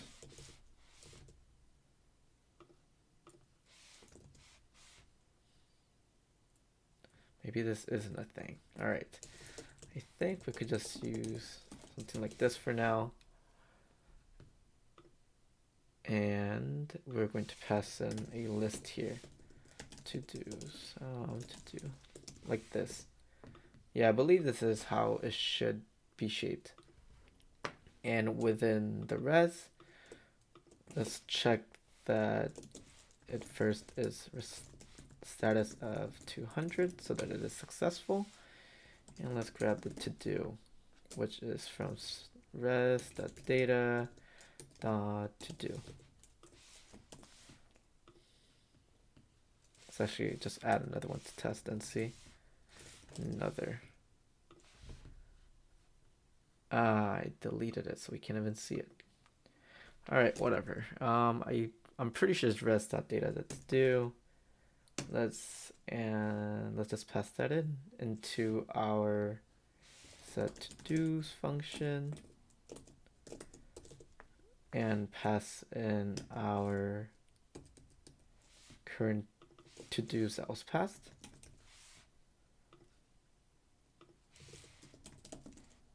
Along with the new to do that was created. The new to do that was recently created. Cannot find set to dos. Oops, we didn't pass it in after destructuring. All right, let's see if this works.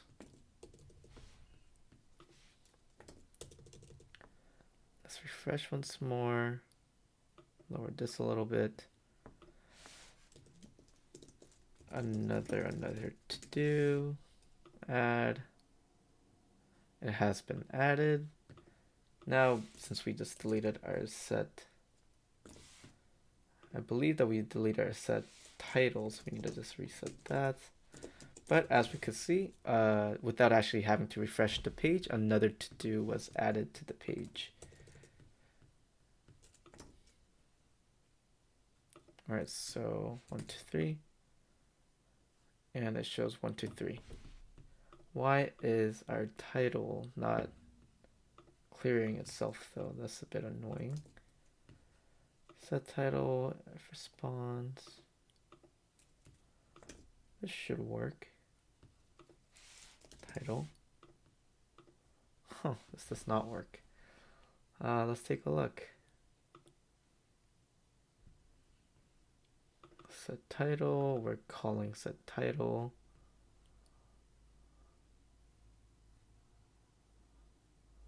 Oh, we also need to basically bind the value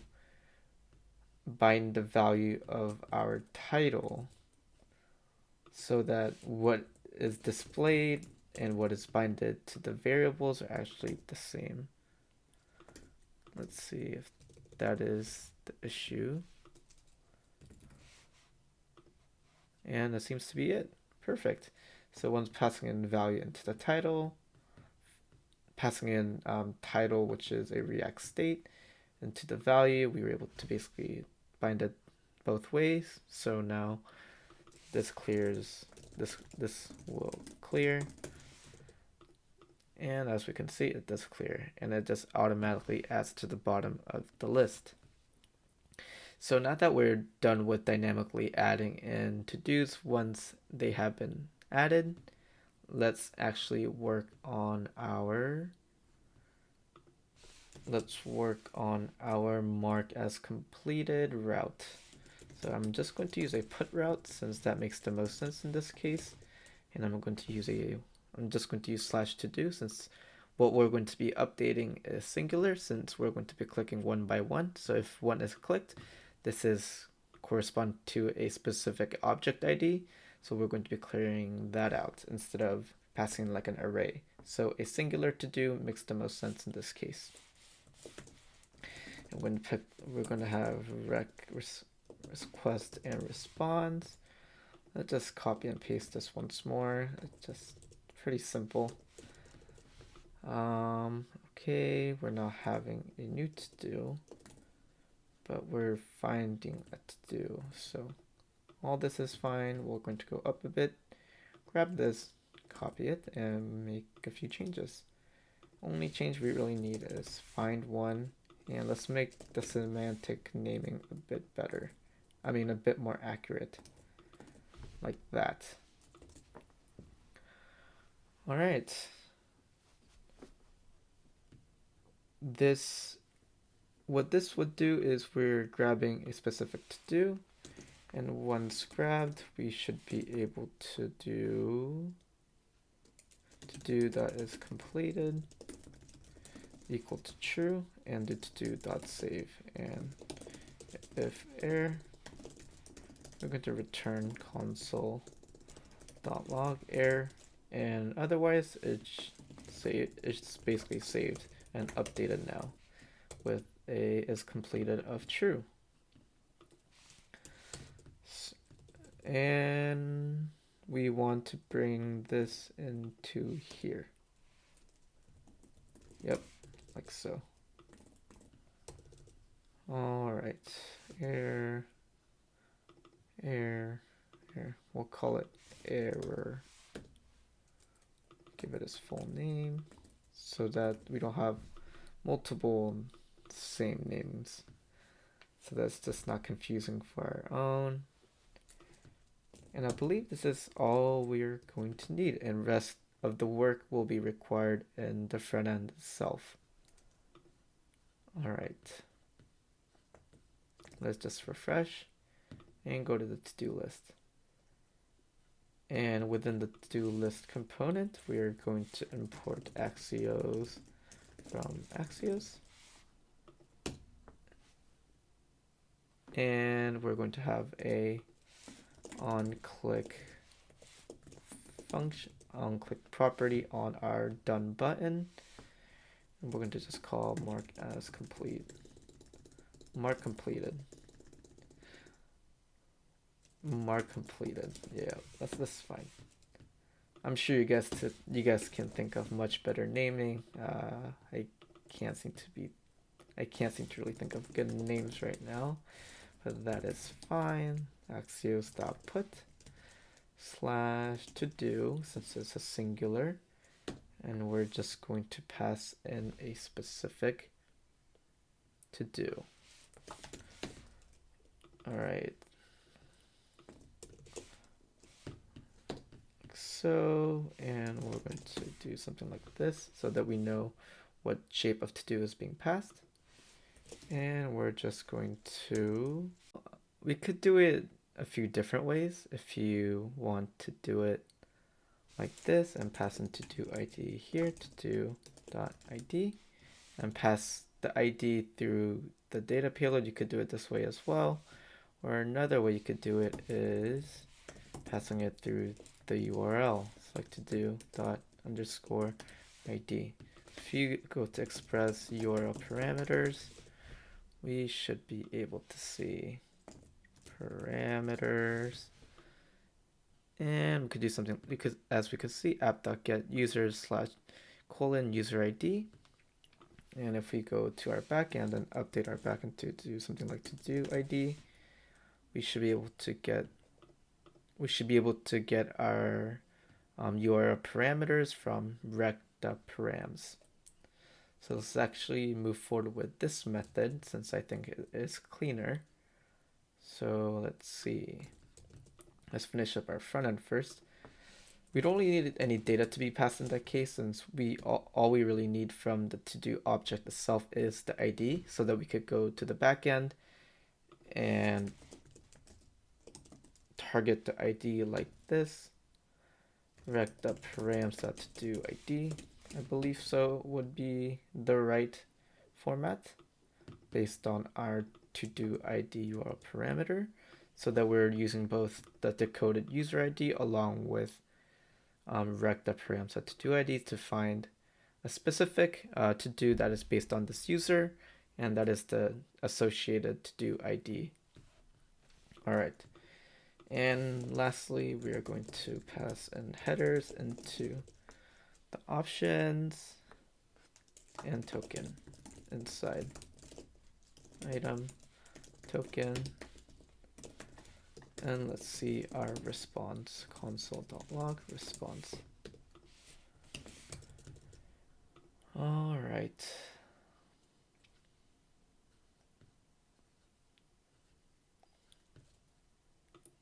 Let's refresh. Click on my first to do. I clicked it. As we can see, data, title, to do. A to do is passed and it is marked as completed.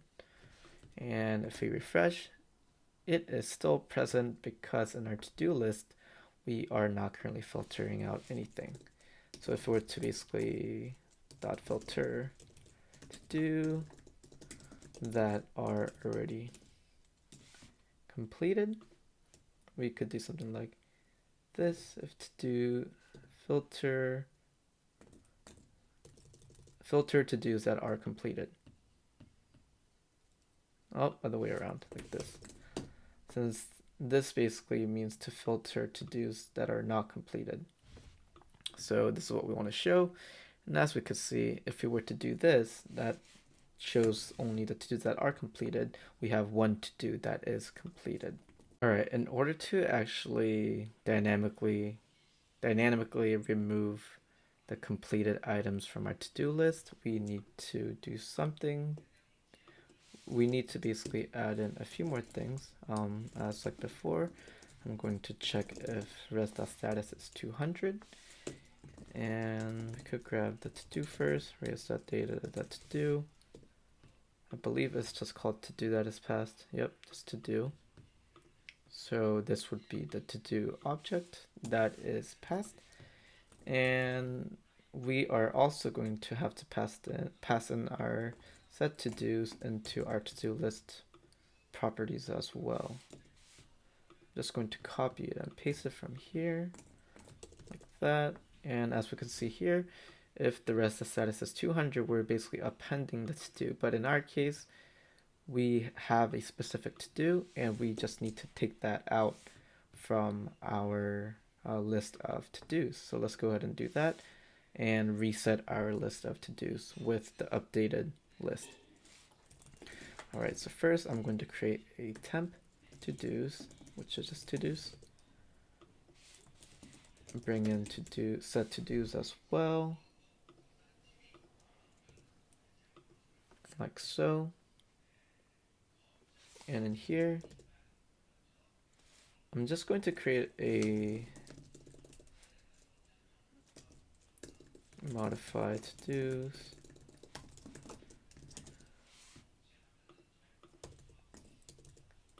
Actually, all we would really need to do is to dos like this, and do something like to dos.filter, and we're going to filter where basically where the rest of that data that to do dot underscore ID is not equal to do dot underscore ID. And we're just going to set to dos based on that, since all we want to do really is remove a specific to do from the list of to dos because that has already been marked as complete. So let's actually take a look and see how this functions. All right, let's refresh once more. I'm going to click on a to do. I'm gonna click on another to do, click. As you can see, it went away. And if we were to check here, we have, if we refresh it once more, we have two to-dos that are present, that are marked as complete. I think this was a pretty simple application that covers quite a few different topics, such as front-end development with quite a few resources, along with back-end development with quite a few resources as well there. I know that I said I was going to cover integrating with easy-peasy, which is a state management. I decided not to cover this due to in order to save a bit more time. I have been quite busy these days, but I wanted to get this video out quickly as possible. But if you guys do want to see a extension of this course or extension or a tutorial based on the state management easy peasy, please comment, like, and subscribe. This is Self Coding Lab, and I hope that you guys like this course. If you guys did like this course, please let me know. I did end up putting a lot of time into this course, so your comment and likes are very much appreciated. That being said, please take care, stay healthy, and have a great rest of your week. Thank you.